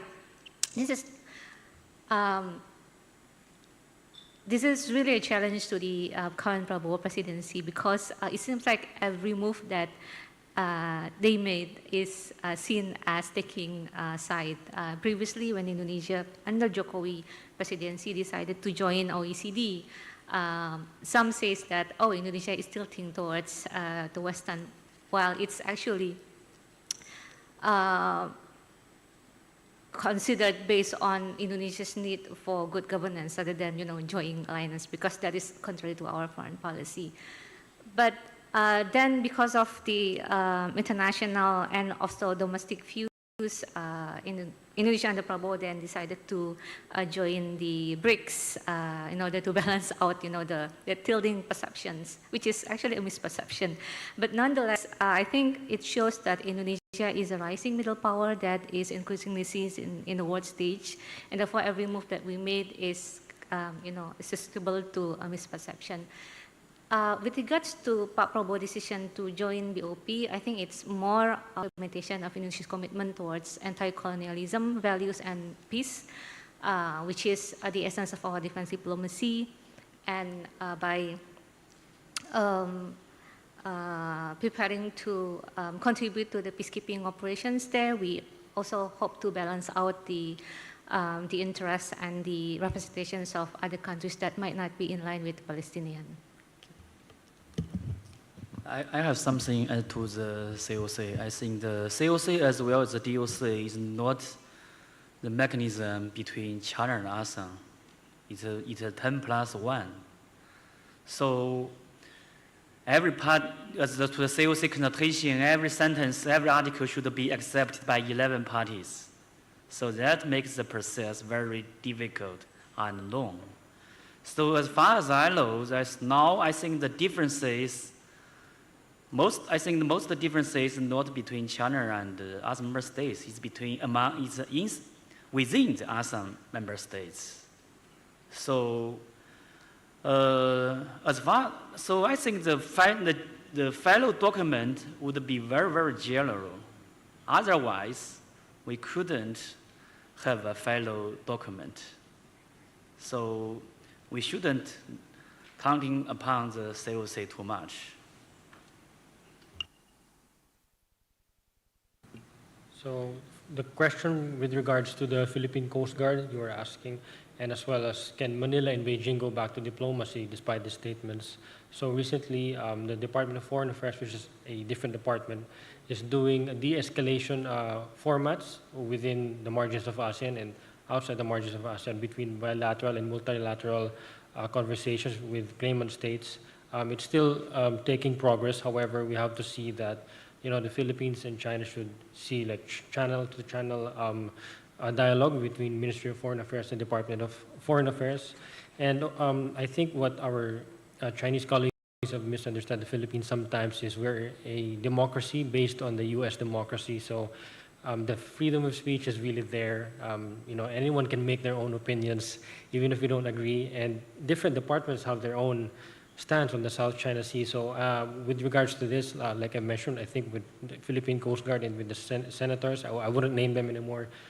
We should not take them at face value, because these are just opinions or possibly for to get votes in the upcoming elections. However, the Foreign Affairs, Ministry of Foreign Affairs and Department of Foreign Affairs are the proper channel to de-escalate tensions between Manila and Beijing, despite skirmishes in the waters. And our old colleague also asked about ASEAN chairship. What can we do as agenda setters? Is with COC, our Secretary of Foreign Affairs, Lazaro, already said she has confidence that it could be concluded within the year. It's possible because it would look good for ASEAN chairship to conclude it. And the Philippines may or may not agree with compromises between claimant states. You know, if we agree, we could compromise. Like for example, recently, we never don't really with drum stocks in China, but now because of the Operation Epic Fury, we are now compromising and opening dialogue again with China and Russia. So things can happen within the year as our chairship, and as well as the ASEAN +3 format, which includes ROK and Japan. These multilateral talks can also help the bloc in mediating the COC talks. So we had a lot of formats within ASEAN, like the Cebu one recently, between Foreign Affairs of China and the Philippines. So we can use the ASEAN margins in the last remaining, 10 months, 11 months to conclude this. And I hope moving forward we can come up with something. Thank you.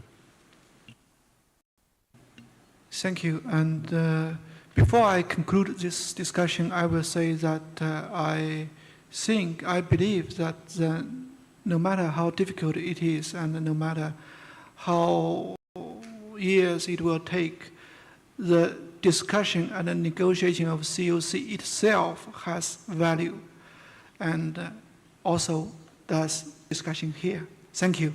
And please give our 10 distinguished panelists big applause, please.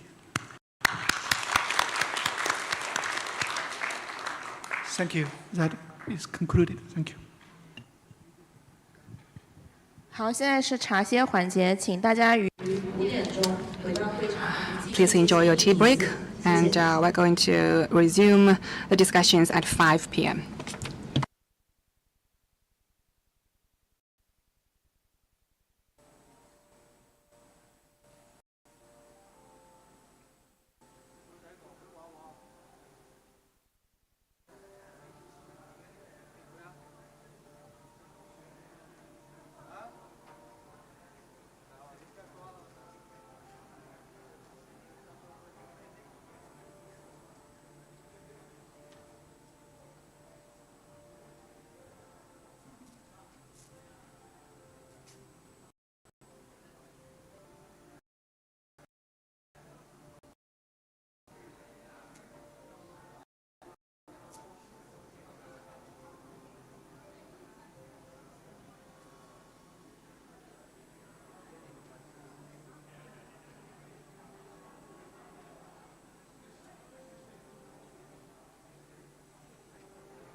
请大家尽快就座，谢谢。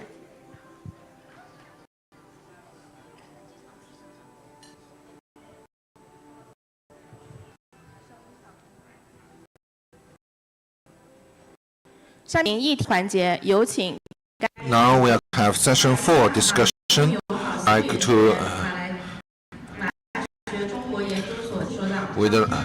We'd like to invite Dr. Peter Chang from Malaysia to moderate this session. President Wu again village to participate in this session. I'd like to open this session by quoting a very interesting, important from the previous session when Dr. Su Wai says that cooperation is not a choice, it's an imperative. No cooperation, no security. And for session 3, we saw that there are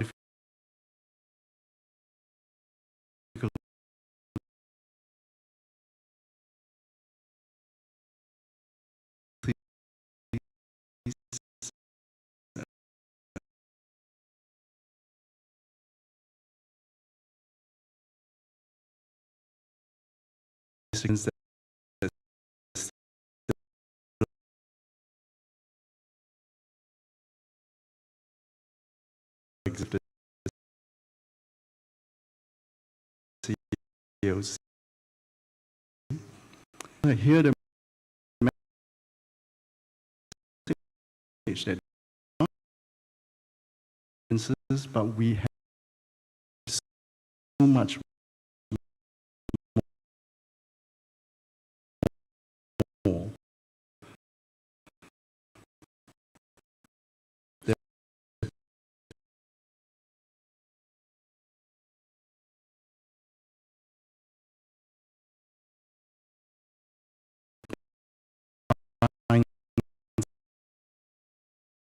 Together in terms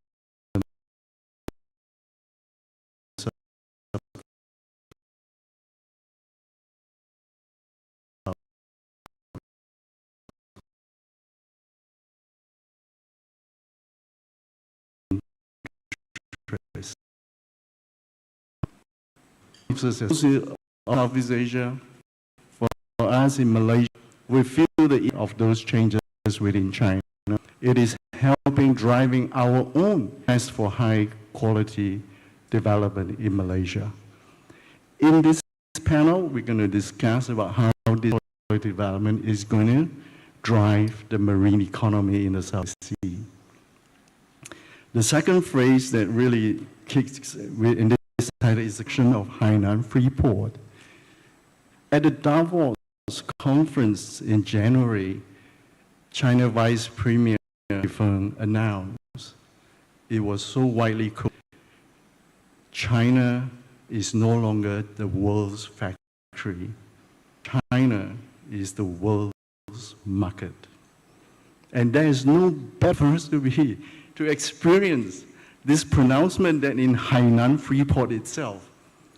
The Hainan Freeport development is the signature and the key tangible manifestation of China's opening up its market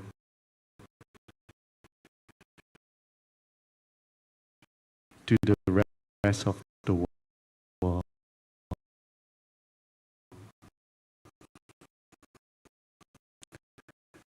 So we are in this very historic idea. We can get a to theme. I would like from India. Dr. Chen Kim Long to present his take. The floor is yours. Thank you, Chair. And first of all, I also would like to thank Dr. Wu Sechun and his colleagues from the National Institute of South China Sea Studies, I think, for the invitation, for the excellent hosting of this very important event, bringing in people and experts, scholars from around the world to this issue of great importance to our region and beyond. You know, I owe my gratitude to all the previous speakers, keynote speakers, and panelists for the insights.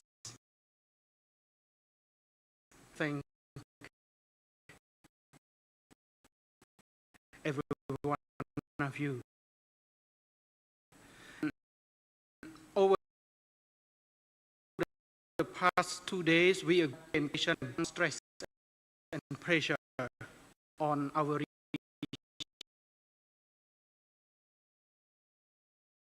peace and cooperation with the Great Britain. We have to acknowledge the remarkable progress and achievement ASEAN and China have achieved over the past 25 years. Since 2002, the signing of the DOC, when Cambodia was chair of ASEAN.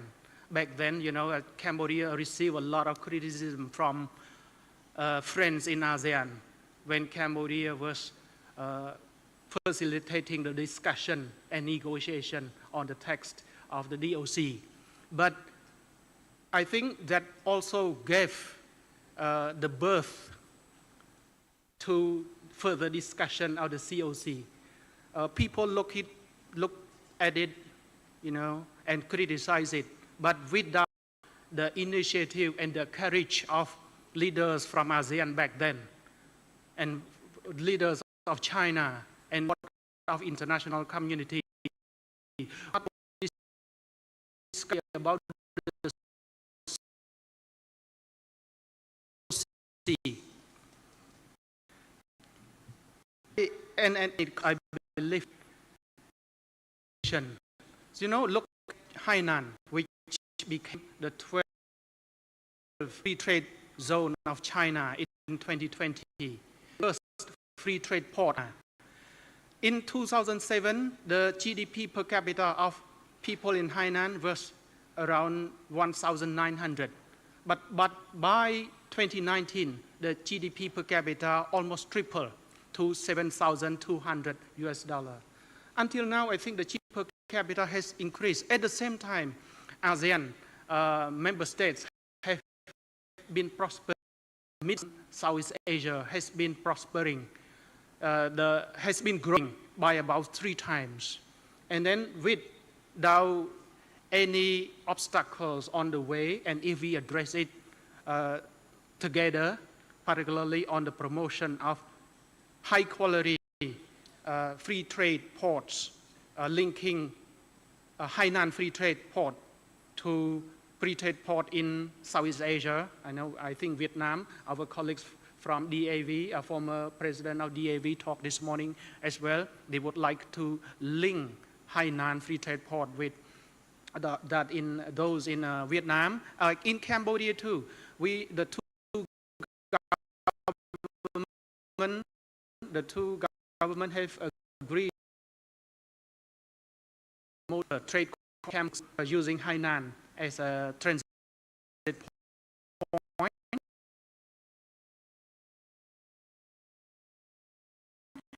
And also as a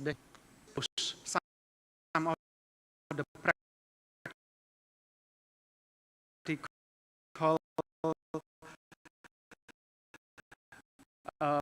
pathway or way forward countries along the South China, Southeast Asia to consider, you know, under the framework of the South China Sea, develop a China-ASEAN peace and development maritime corridor. So using it, you know, everyone can talk together, but when you talk about South China Sea, people feel a little bit scared. The general public may see, oh, maybe because of the incidences, the conflicts, you know, in the media all the time. But if we together come up with some kind of, you know, regional framework to develop and advance cooperation together under maybe maritime corridor or peace and development corridor of the South China Sea, while South China Sea remain the umbrella. What are the possible items to be featured under the China-ASEAN Peace and Development Maritime Corridor? I think The first of which, maybe there is a stronger demand for co-development financing.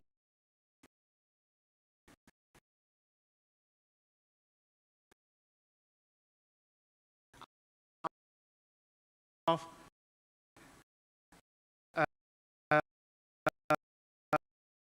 free trade ports among the South China and the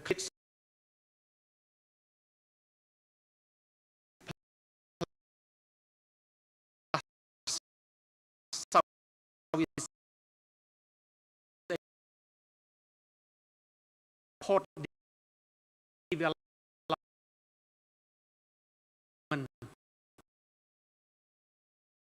Port developer in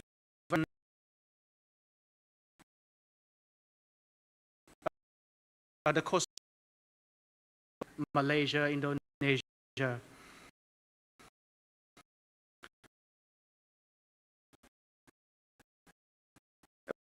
We have to think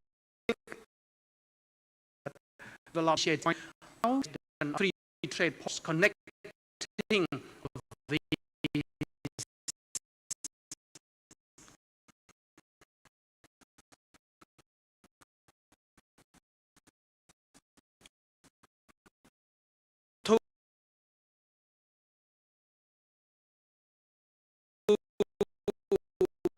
more particular provinces, Fujian or to the upper parts of China.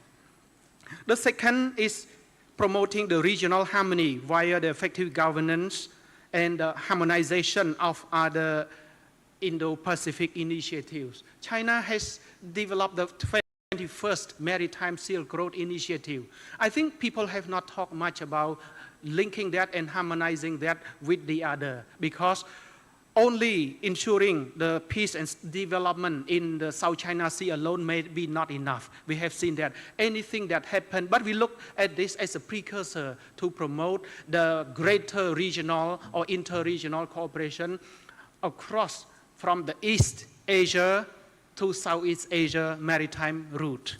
So maybe East and Southeast Asia maritime route using Hainan as the strategic point.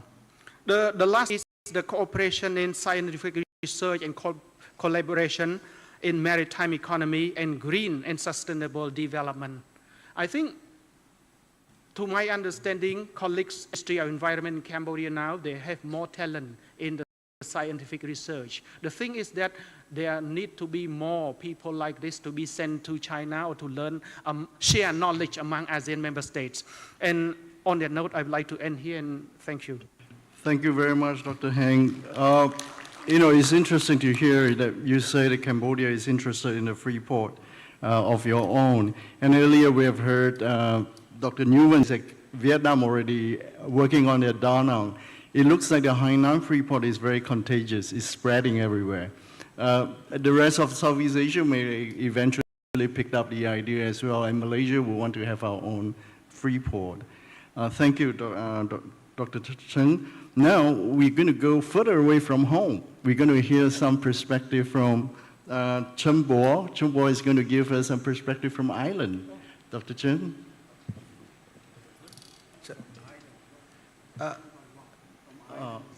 Oh, okay. Oh, Wan Li Ming, 对对对. Sorry. Okay, thank you, Chairman, for different introduction. Sorry, Dr. Anyway, okay. This is my first time to attend this forum. And also, I guess probably it's the first time for someone from Ireland represent Ireland to attend this forum. That means history in the making. Right? I hope this is the first of many times for me to come to Boao and to attend this forum. So why Ireland? The people would ask, no, the far away from South China Sea. However, if you look at when China launched this reform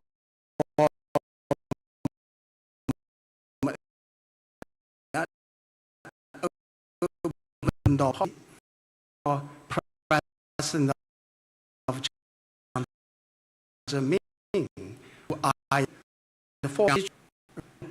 the four special economic zones in China. So now is the time for Hainan Island to go to island of Ireland to see, how the island tax regime or tax system would give some lessons to Hainan Island as a free port. So it is my great pleasure to share a few observations on the development of Hainan Free Trade Port and the possible lessons it may draw from the experience of Ireland. Okay, over the past 40 years, Ireland has created an economic miracle, if you like, earning its title of a Celtic Tiger economy. So if you look at the GDP growth across the world over the past 40 years, there are two star performers. One is China in the east, the other is the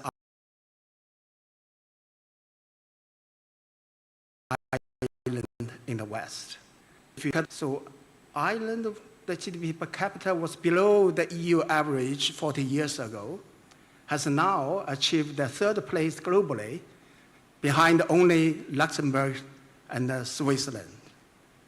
So Ireland has transformed itself from a relatively backward economy, focused on food, agriculture, into one of the most successful small open economies in the world. So it has become a major European hub for multinationals in sectors like ICT, pharmaceuticals, and financial services. So if you look at the outflow FDI from US to Ireland in terms of total value, believe it or not, so higher than the combined total for the 5 BRICS countries. So one of the key factors this success has been attributed to the well-designed and stable tax policy framework. Okay, now I would like to highlight 4 lessons that may, be relevant for the future development of Hainan Free Trade Port. Number 1, tax policy stability is crucial. Okay, Ireland corporate tax rate of 12.5% on trade income has remained stable for decades, even under pressure of OECD countries a few years back. So Irish government even announced with a turnover of 750 million will be charged 15% corporate tax. That means a small, medium-sized company still enjoy this 12.5. So this kind of long-term commitment has created kind of strong credibility among international investors in value not only competitive, but also stability. So stable policy allowed companies to make long-term investment decisions with greater confidence. I think for Hainan Island, so maintainable and transparent corporate will be the essential, to attracting global investment. The second lesson, the tax policy should support innovation and knowledge-based industries. So Ireland has introduced several important tax incentives to encourage research and development.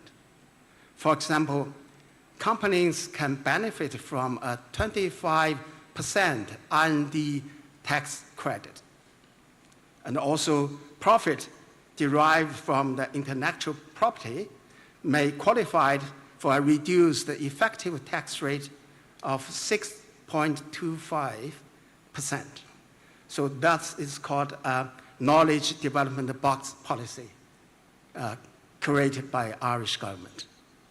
So these policies have helped Ireland attract not only manufacturing activities, but also high-value R&D operations. So for Hainan Free Trade Port, I think strength incentives for innovation, digital technologies, and also intellectual property development could help foster an innovation-driven economic structure in Hainan. So third, attracting global talent is essential for building an international business hub. So Ireland has implemented special programs for attracting highly skilled professionals, including tax reliefs for international executives relocating to Ireland. So I heard, as far as I know, Hainan has introduced a preferential personal income tax that is 15% as a thing. So however, the Irish experience also suggests that taxes works best when combined with broader tenants policies, such as simplified visa procedures, high quality education, and a supportive living environment. Finally, the last, efficient and transparent tax administration matters greatly. So Ireland's tax system is administered by the Irish Revenue Commissioners, which is known for the transparent procedures and the effective communications with companies. So companies can obtain advanced tax rulings and clear guidance on tax matters. So for international investors, the level of administrative certainty significantly reduces business risks. So in conclusion, the success of Ireland demonstrates that a competitive tax policy is not simply about offering low tax rates. It requires a comprehensive policy that combines stability, innovation incentives, talent attraction, and a transparent governance.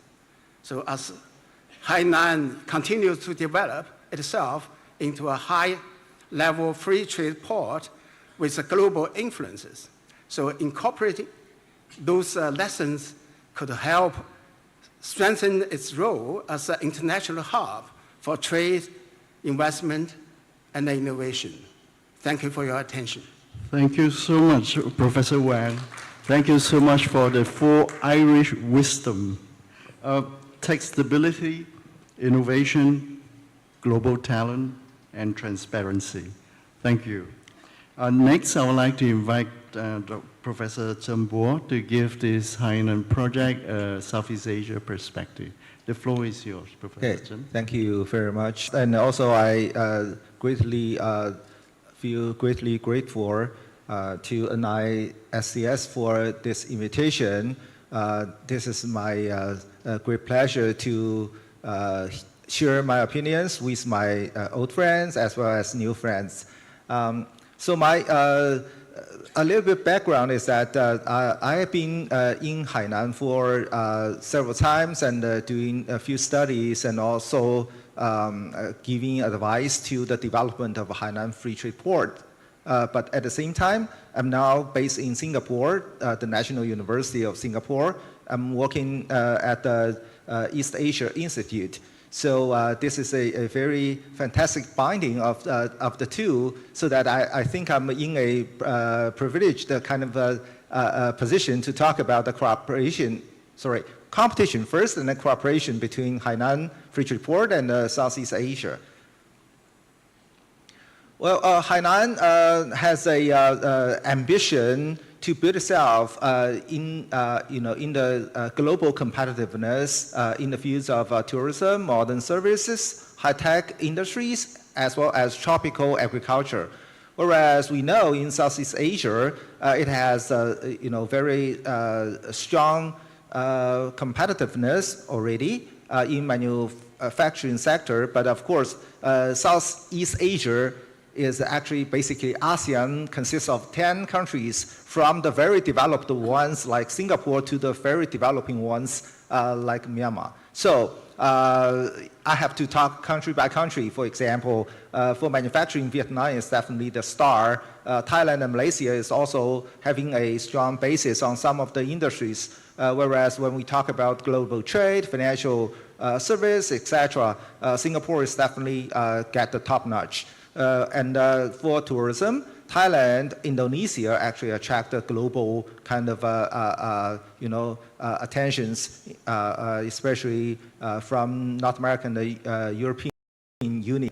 Whereas for digital technology, it's a good place to apply those kind of platforms in Indonesia and Vietnam, but overall, it's far behind, China, so as to Hainan potentially. Well, so I make a table about the similarities, which is potentially could be the fields of the competition between Hainan Free Trade Port and Southeast Asia. But after the detailed kind of, you can find actually only two might have sort of in a competition in a sort of high level, duty-free kind of retailings, and aviation, cruise, mines, those kind of stuff. But for modern services, healthcare, education, consumption in general, and manufacturing, we find actually Hainan and Southeast Asia have more space to cooperate rather than to do competition. Before we talk about competition, you have to understand one thing, that is Hainan's development status in China is actually quite low. It's below the national average. And its internationalization is quite limited, even compared to the neighboring Southeast Asia nations. And the service standard is not that consistent. Tourism ecosystem is not very complete either. So, for Thailand, Singapore, Bali of Indonesia, they have some, good paradigms for Hainan to learn. So I'm sort of tired of answering questions from the journalists that, whether or not Singapore is worried about Hainan. Well, I think maybe it's too early to say worry. All right, so I think there are, for example, two areas that we can see cooperation. One is the regionalized kind of services between Hainan and the Southeast Asia. For example, quite a few Chinese companies are now moving south to Southeast Asia, but it's better for them to locate their headquarters in Hainan, thanks to Hainan's great openness in terms of the data, in terms of the financial flows, in terms of the information control, and etc. And also, Hainan is a superior place to collaborate with Southeast Asia in terms of the tropical agriculture sectors, broadly speaking, tropical agriculture kind of sectors. Well, but I want to say in a little bit bigger picture, that is Hainan's ambition for the moment or for the medium term should limit itself from the hotspot of globalization to be the hotspot of the regionalization. Given we've been talking using 3 sessions about the risks in the whole world, okay, maybe let's focus on Southeast Asia first. So we can, for example, develop our China-ASEAN FTA 3.0 to a higher level, and also strengthen RCEP collaboration. Such that Hainan can develop itself as the node of the coordination or collaboration between China and Southeast Asia. So my final remarks is that we should think about moving from competition to integration. For example, we know that competition is there, that's real, but that's quite selective, quite limited. However, structural complementarity actually dominates the bilateral economic relationship.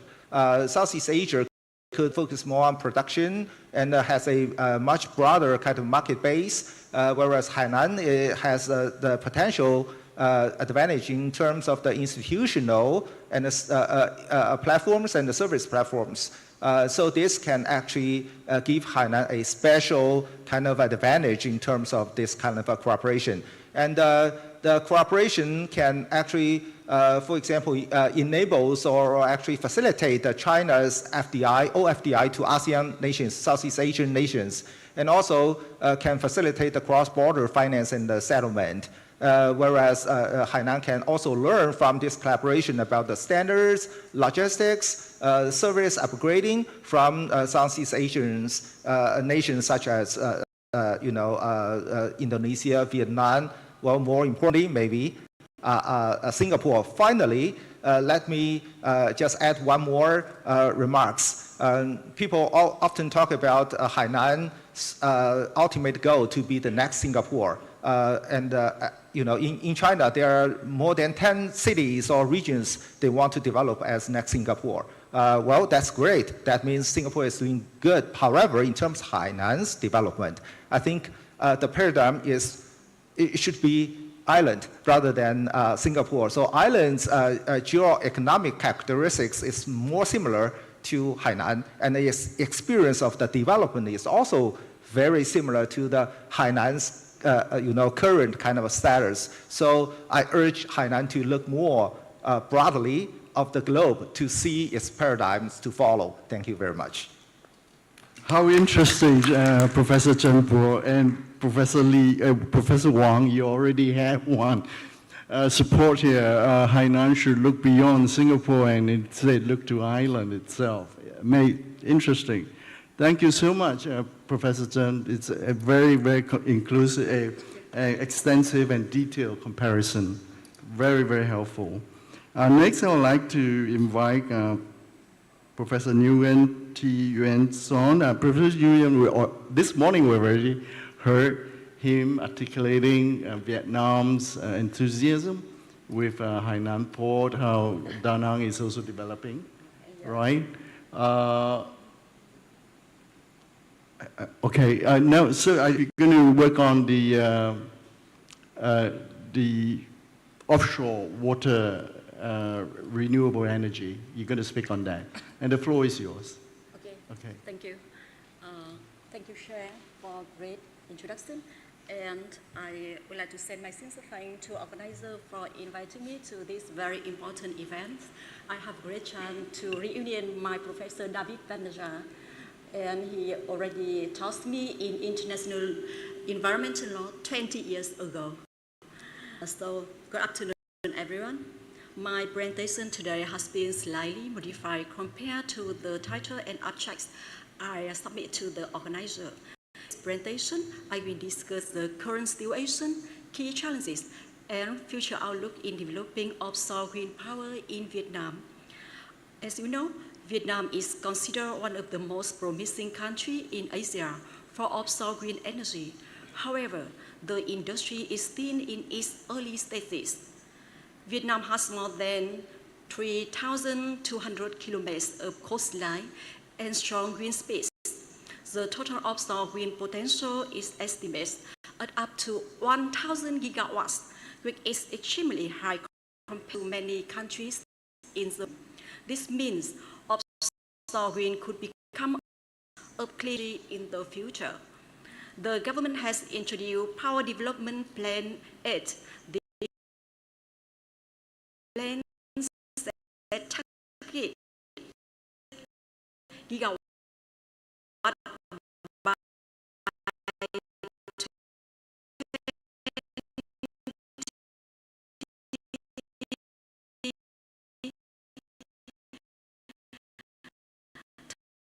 2030 and up to 1 trillion. And also in process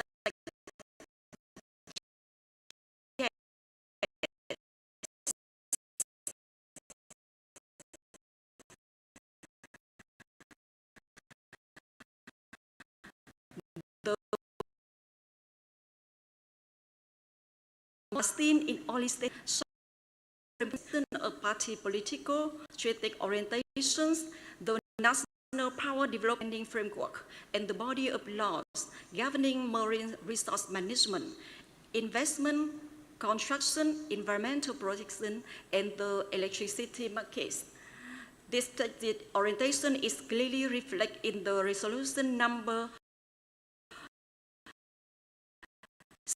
17. The is identified as a priority sector, so the objectives covering energy security, promoting energy transition, and safeguarding national sovereignty over seas and islands. This orientation has been further concretized in the Power Development Plan, particularly in its revised version under decision number 6S, which set out specific capacity targets and a development roadmap for offshore wind. It may observe that Vietnam has already established an initial and relatively clear policy framework for offshore wind development, particularly at the level of strategic orientation and development planning. However, from the perspective of implementation law, the current legal framework still requires further refinement to ensure greater coherence, transparency, and practicality, especially in relation to sea area allocation, investor selection, survey procedure, project approval, grid connection, and electricity offtake agreement. The second challenge is finance. Offshore wind projects require very large investment, often billions of dollars. However, Vietnam Power Purchase Agreement is not just attractive enough for international investors. And the third challenge is infrastructure. The national power grid is not strong enough to handle large-scale offshore wind. Vietnam also lacks specialized ports and logistics system for offshore construction. And offshore wind is not only about electricity. It also helps improve energy security, reduce fossil fuel dependence, supports green hydrogen productions. This makes it very important for Vietnam's long-term development. In the short term, Vietnam will likely focus on pilot projects. After 2030, if this project success, offshore wind could grow rapidly, and Vietnam has the potential to become a renewable energy hub in Southeast Asia. In conclusion, Vietnam has huge offshore wind potential, but development is still slow. To unlock this sector, Vietnam needs better policy, stronger infrastructure, and more investment support. Thank you for your listening. Thank you, Dr. Nguyen, for sharing with us Vietnam's aspiration and the challenges Vietnam has in achieving its goal as a leading offshore renewable energy country in South Asia. Thank you, Dr. Nguyen. I'd like to invite Dr. Lin Yong-sin, who will give us a take on the remarkable development that is happening in Hainan itself and how it could be a lesson for the rest of us in ASEAN. Dr. Lin, the floor is yours. Okay. 谢谢主持人的介绍。 Thank you for your kind introduction. And today for this topic, I'm going to talking about the development of blue marine economy from the spillover effect of the military conflict between Israel, United States, and Iran. And I think we should take a long-term perspective. For example, on some issues, it is a big topic we have not just sorted out. For Hainan Trade Port, it has become a separate customs operation territory 100 days ago. Now Hainan is also closely following the military conflict between Israel, United States, and Iran, and we are also making our assessment. So these So we should make the better use of our free trade zone policy in order to realize better development. So that is what we have do, and we will make a regular assessment in this regard. So for blue economy or blue marine economy, because Hainan Island has a broad space, including land and sea space, it means that we have at least one good advantage. Today, I'd like to talk about first an overview of Hainan's marine economy, and that is a kind of a review of Hainan's performance after 100 days of separate customs operation. In the past few years, economic development in this province is not very bad. So we would like to take Hainan's island perspective into the international development. So, on March 22nd, the Hainan Provincial Marine Economy Statistical Bulletin was released by the Hainan Provincial Department of Oceans. It shows that in 25, the province's gross ocean product reached 290 billion yuan, representing a year-on-year increase of 6.5% at current prices. So compared with the other neighboring provinces like Shandong and Guangdong, marine economy in Hainan is not that large. But with the restraints for high-quality development, it is already not so easy. And I think this kind of growth is quite visible. So in terms of economic structure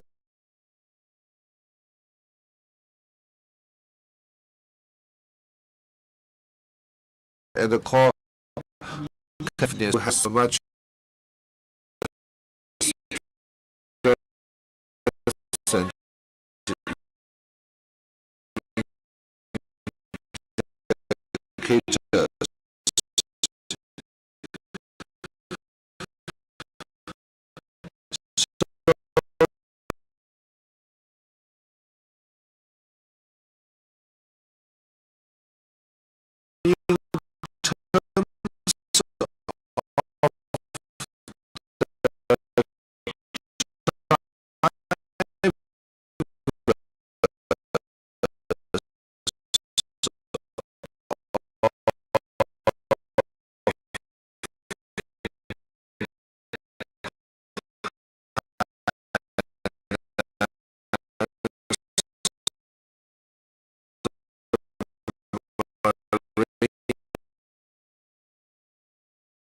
is the establishment of ocean the department. The second is institutional innovation under the free trade zone, free trade report.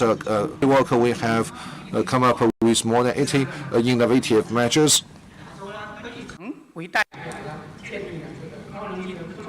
Third, Hainan also established a scientific research and innovation platform to advance the R&D of core technologies, and also Hainan is restructuring its marine industrial system through a modern 5+4+2 marine industrial framework, optimizing the spatial layout of marine resource development through scientific and research planning.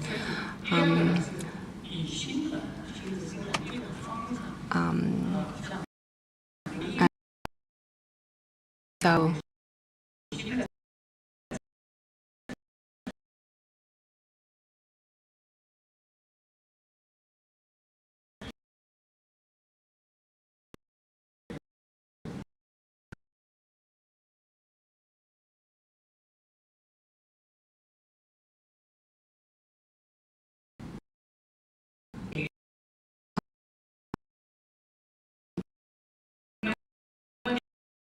cultivate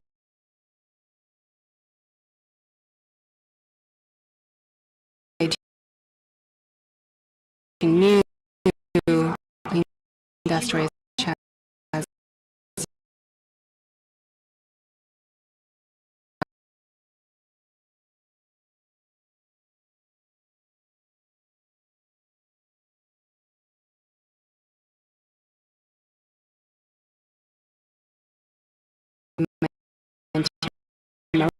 marine science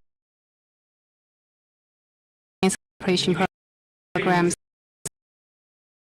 such as the global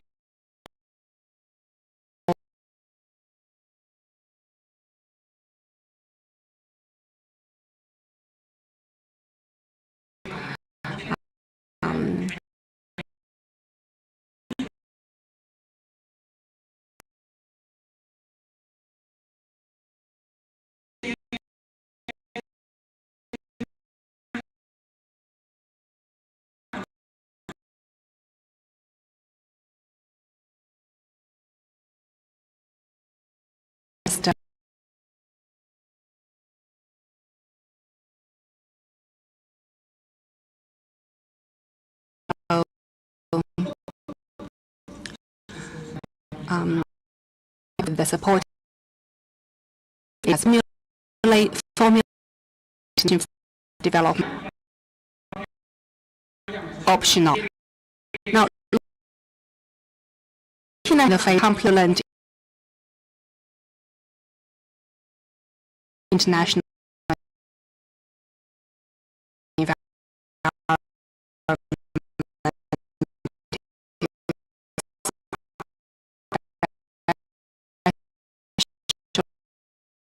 trade fragmentation from local conflict.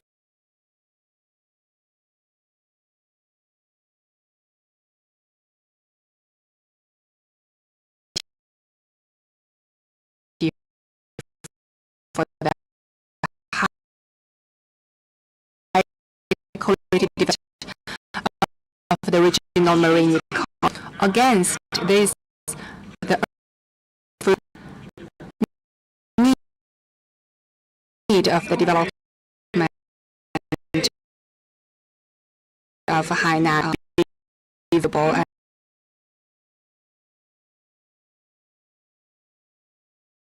I would say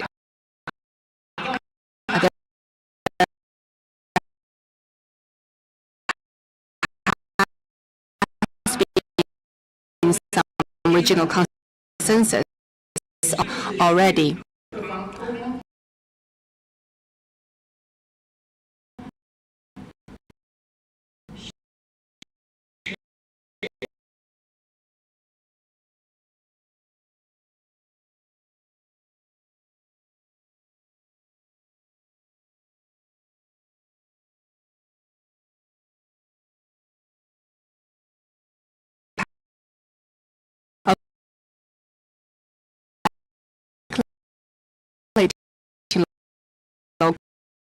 Uncle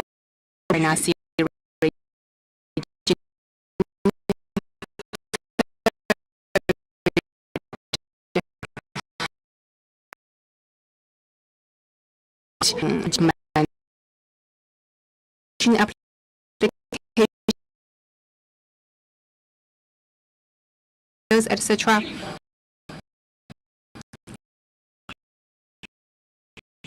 So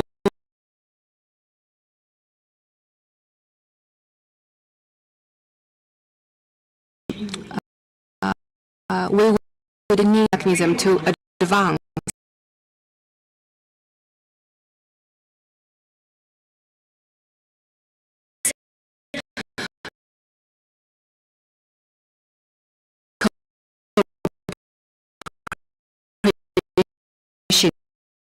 earlier saying itself is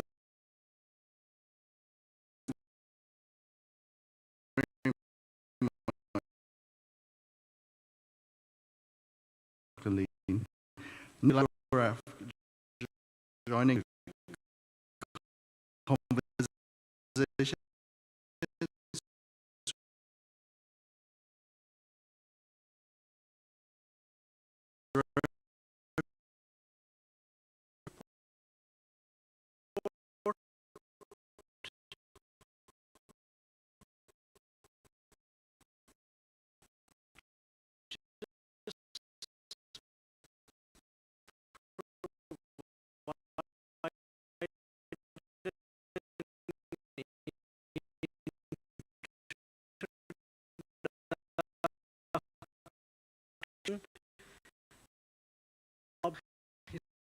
share with me. The launch, the island special customs operation was launched with regard to the Hainan Free Trade Port. It constitutes a two-tiered customs. The first line of the customs system comprises port trade and refers to a connection basically with external markets. Goods from overseas enter with minimum intervention with tariffs.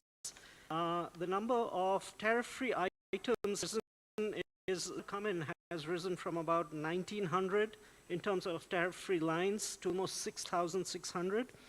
And the proportion of eligible zero-tariff items has increased from 21% to 74%. So it is a very significant liberalization. The second line of this two-tiered customs system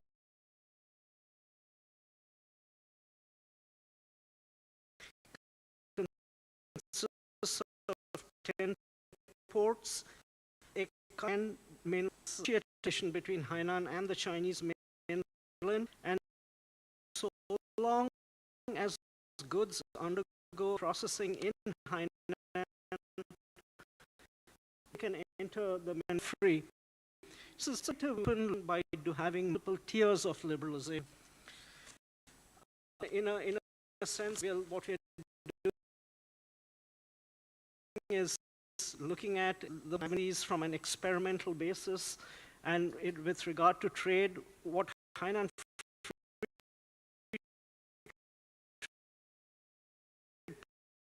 Port is trying to do is not just invest that be widened out thereafter. As Dr. Wang had talked about, it's very important to get tax stability and the tax incentives right. With regard to the free port, I mean, the range of for 7% of all imported goods, percent corporate income tax for companies operating in more than 1,000 corporate income tax on income derived from in tourism, modern services, and high-tech industries, and a reduced 15% personal income tax for high earners. So let me just place this into perspective. In Hainan, the Hainan Free Trade Zone and its special customs operation kind of resides in sweet spot of China's own development trajectory. In the 90s, Deng Xiaoping about circulation as being the driver of China's growth, global export-oriented about 30, 40 years growth. But 2020, President Xi about the dualation circulation model, where international circulation would still be important, but international circulation would feed into domestic circulation, which would be the key driver. And what the Hainan Free Trade Port does is sit at that sweet spot between international and domestic circulation, because the goal is to build out domestic demand in this regard. You know, also, you know, China has talked for quite some time in terms of high quality opening up. You know, think about, you know, where we are sitting here right now and medical tourism, medical resorts all around us. One of the key areas in which China looking further is in of own for hospitals to operate the country. I can no better place than that to be in Hainan, and I think it's very important that, particularly in the pharmaceutical sector, that great emphasis is made in taking advantage of this opportunity. And as we've seen with regard to Ireland, I mean, there are so many U.S. pharmaceutical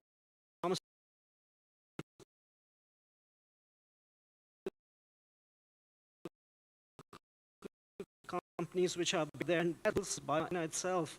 And therefore, I think Hainan is perfectly suited to host these facilities. As Dr. Wang talked about, important things to bear in mind: need a robust legal system which protects investors. We need seamless flow of capital and data. I think in this day and age, that's very important. China's government has gone quite some way in terms of trying to regularize and harmonize its data flow regulations with European and global regulations. And at the end of the day, I mean, it's really important to solicit and attract high-quality talent. I mean, if we're talking about high-quality development, it's about high-quality talent. And therefore, you know, the reduced 15% in personal income tax for high earners, et cetera, is some way towards that. But we need to have, I mean, visa entry and those sort of issues which are important. Let me end with just one observation, which is removed from just Hainan Free Trade Port per se. I just thought it was valid and very pertinent to just throw out at this point of time.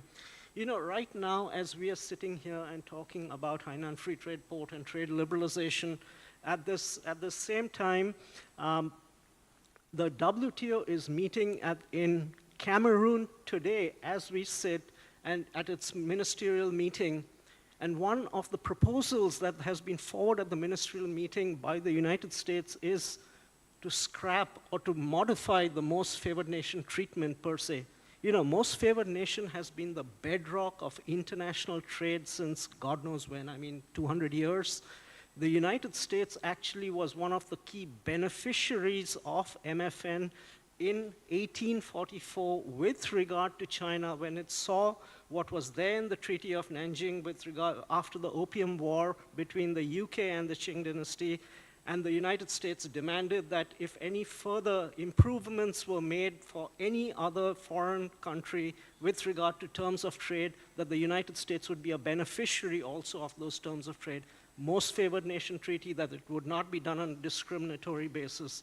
And here we are sitting 200 years later, the United States is saying, we don't want to do most favored nation anymore, it's retreating within, and here we are in Asia talking about trade liberalization, and we're talking about free trade ports and not treaty ports. And I think this is a symbol of how far we've come and how much more we must continue to walk this path and deepen our linkages in this region.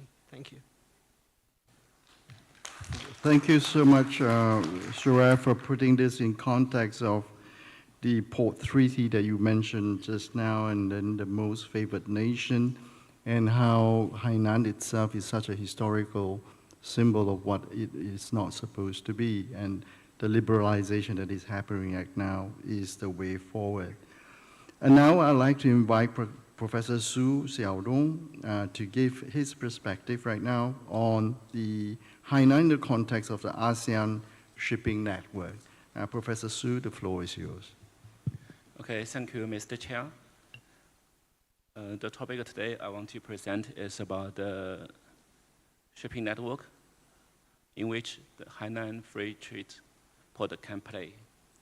And actually, when discussing the South China Sea, we are presented with two distinct narratives.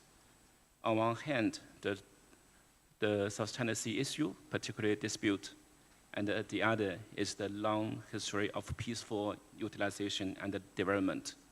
Just like the conference today, now we start from South China Sea issue, and then foothold is the economic topic. So as a trained historian, I prefer to examine the history and the facts of the South China Sea through a long-term perspective.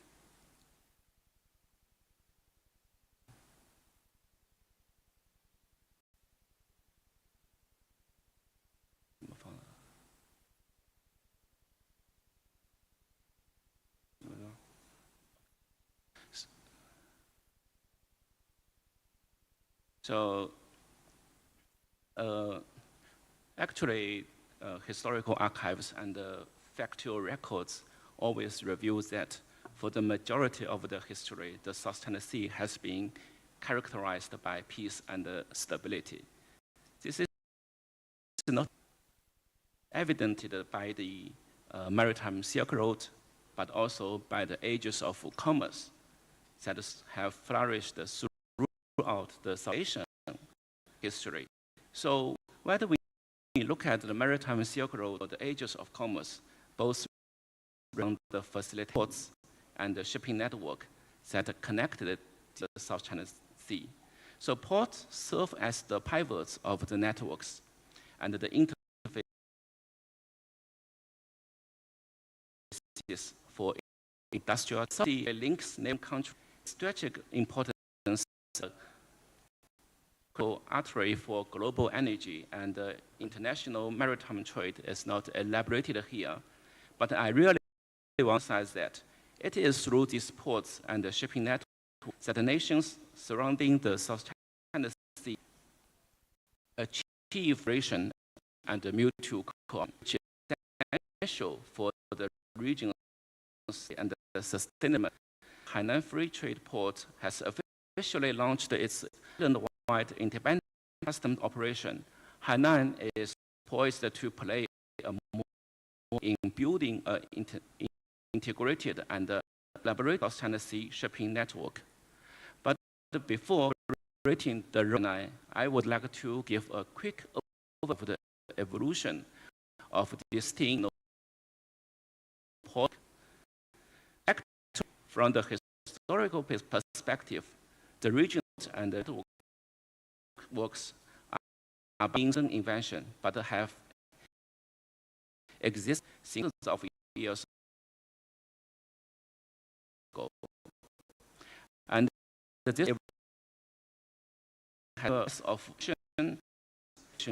of maritime trade, the increasing frequency of activities. So this process can be the Asian Maritime Silk Road, colonial shipping network, including Chinese running up of policy in China in the 8 current integration of regional ports. Each period within the rise of ports as the port, but in general, the increased dancing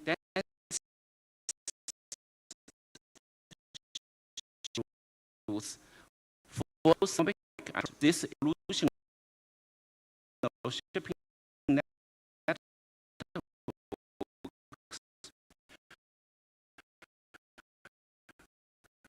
reflect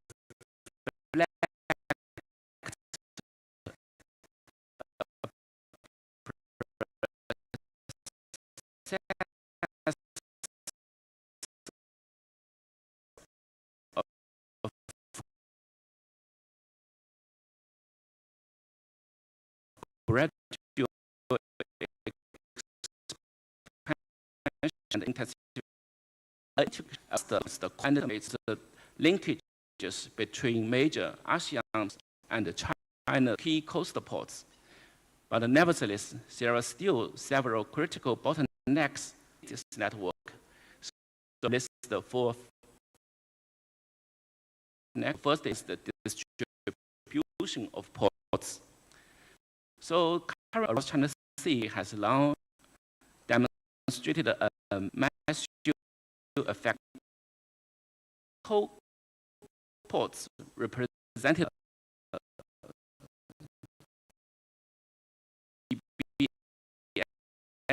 the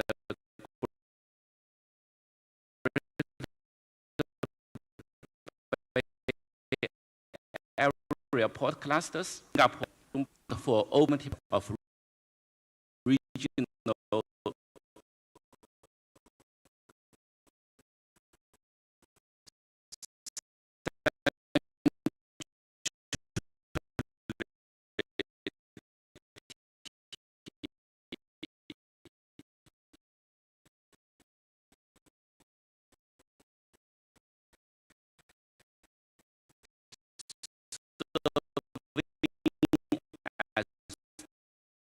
the primary the region and of the entire is actually there is a clear generational gap in the port facilities within this region, like GBA ports class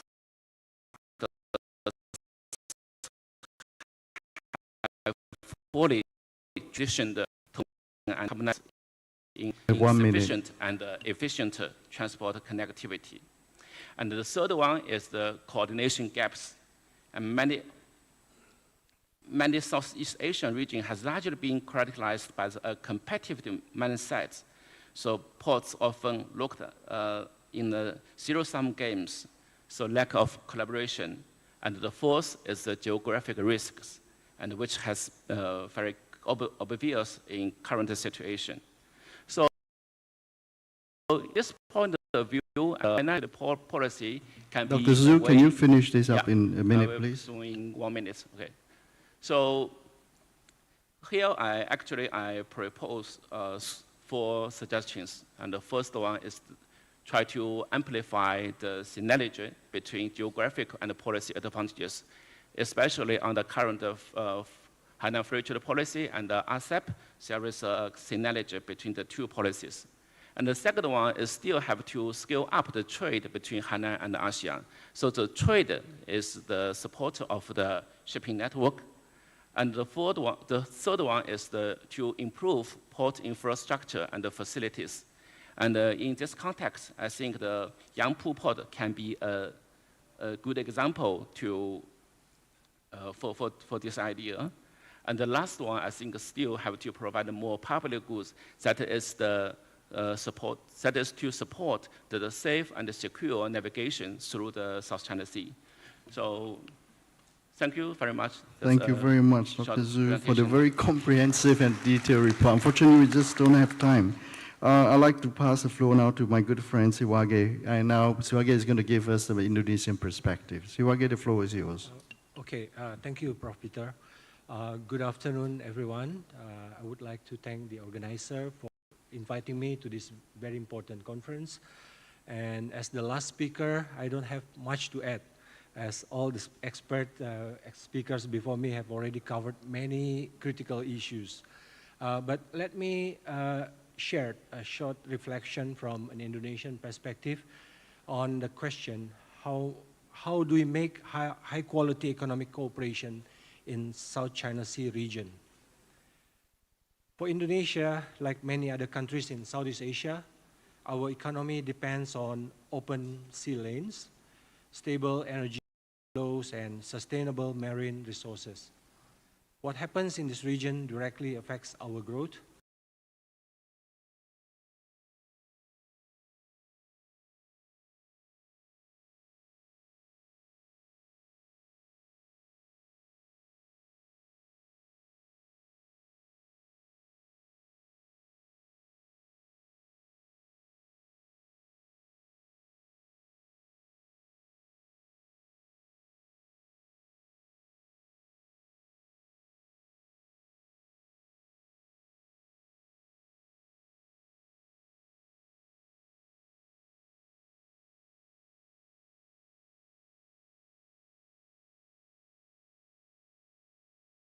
Bigger issues that we cannot ignore.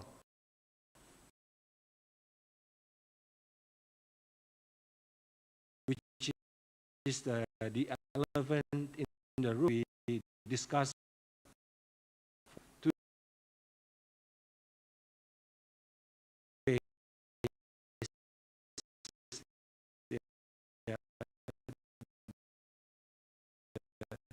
South China,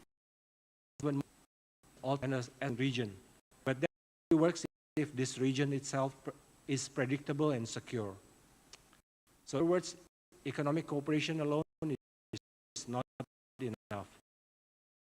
We just discussed this.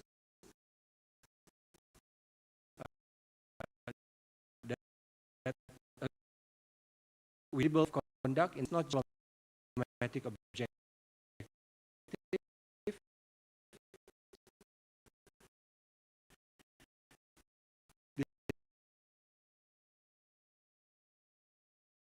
This is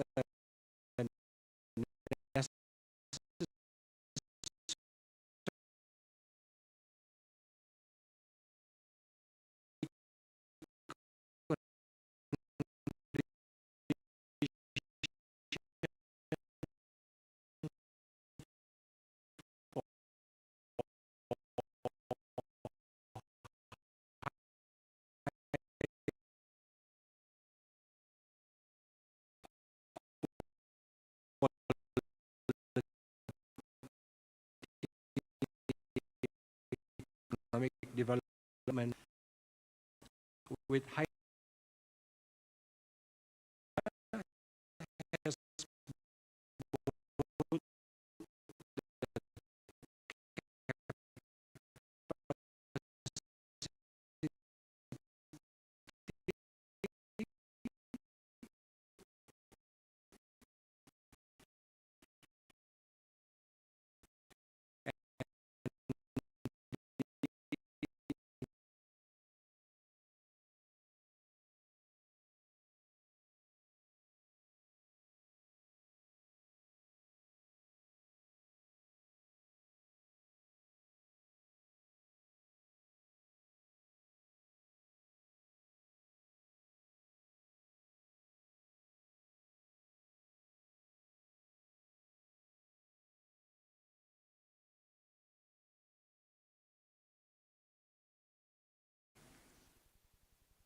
Despite we are living in different countries, we all want to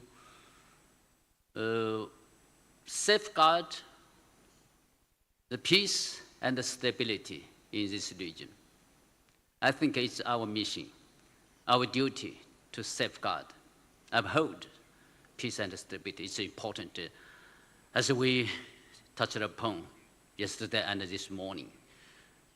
Given the background of the war now that are happening between Russia, Ukraine, between United States and Iran and Israel, so we should treasure the peace and the stability in this region. So that's our duty, even as tractor guys. So finally, I hope we, as scholars in this community, should work together to safeguard or support this platform, do our best, try our best to, as a tractor guys, try our best to influence policymakers to formulate the policies in order to enhance the mutual trust between us, China and the neighboring countries. And I appreciate what Dr. Sui Meng said. No cooperation, no security. Cooperation is not a choice. It is necessary. So enhance maritime cooperation in this region. Promote cooperation between us, either Chapter or Chapter 1. So your active participation, valuable contributions to this event. And also hope to see you this year. We will hold another event, will be held in Sanya, a symposium on maritime cooperation and ocean governance, and next year, South Chinese Summit Forum. Thank you again. Thank you.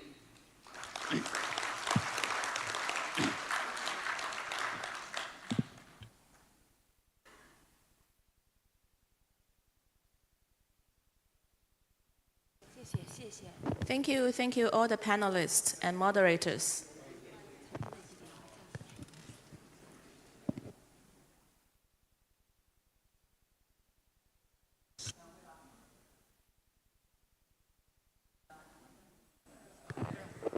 Now all the sessions comes to end, all the conference comes to end. Now let's move to have dinner together. So hope to see you again.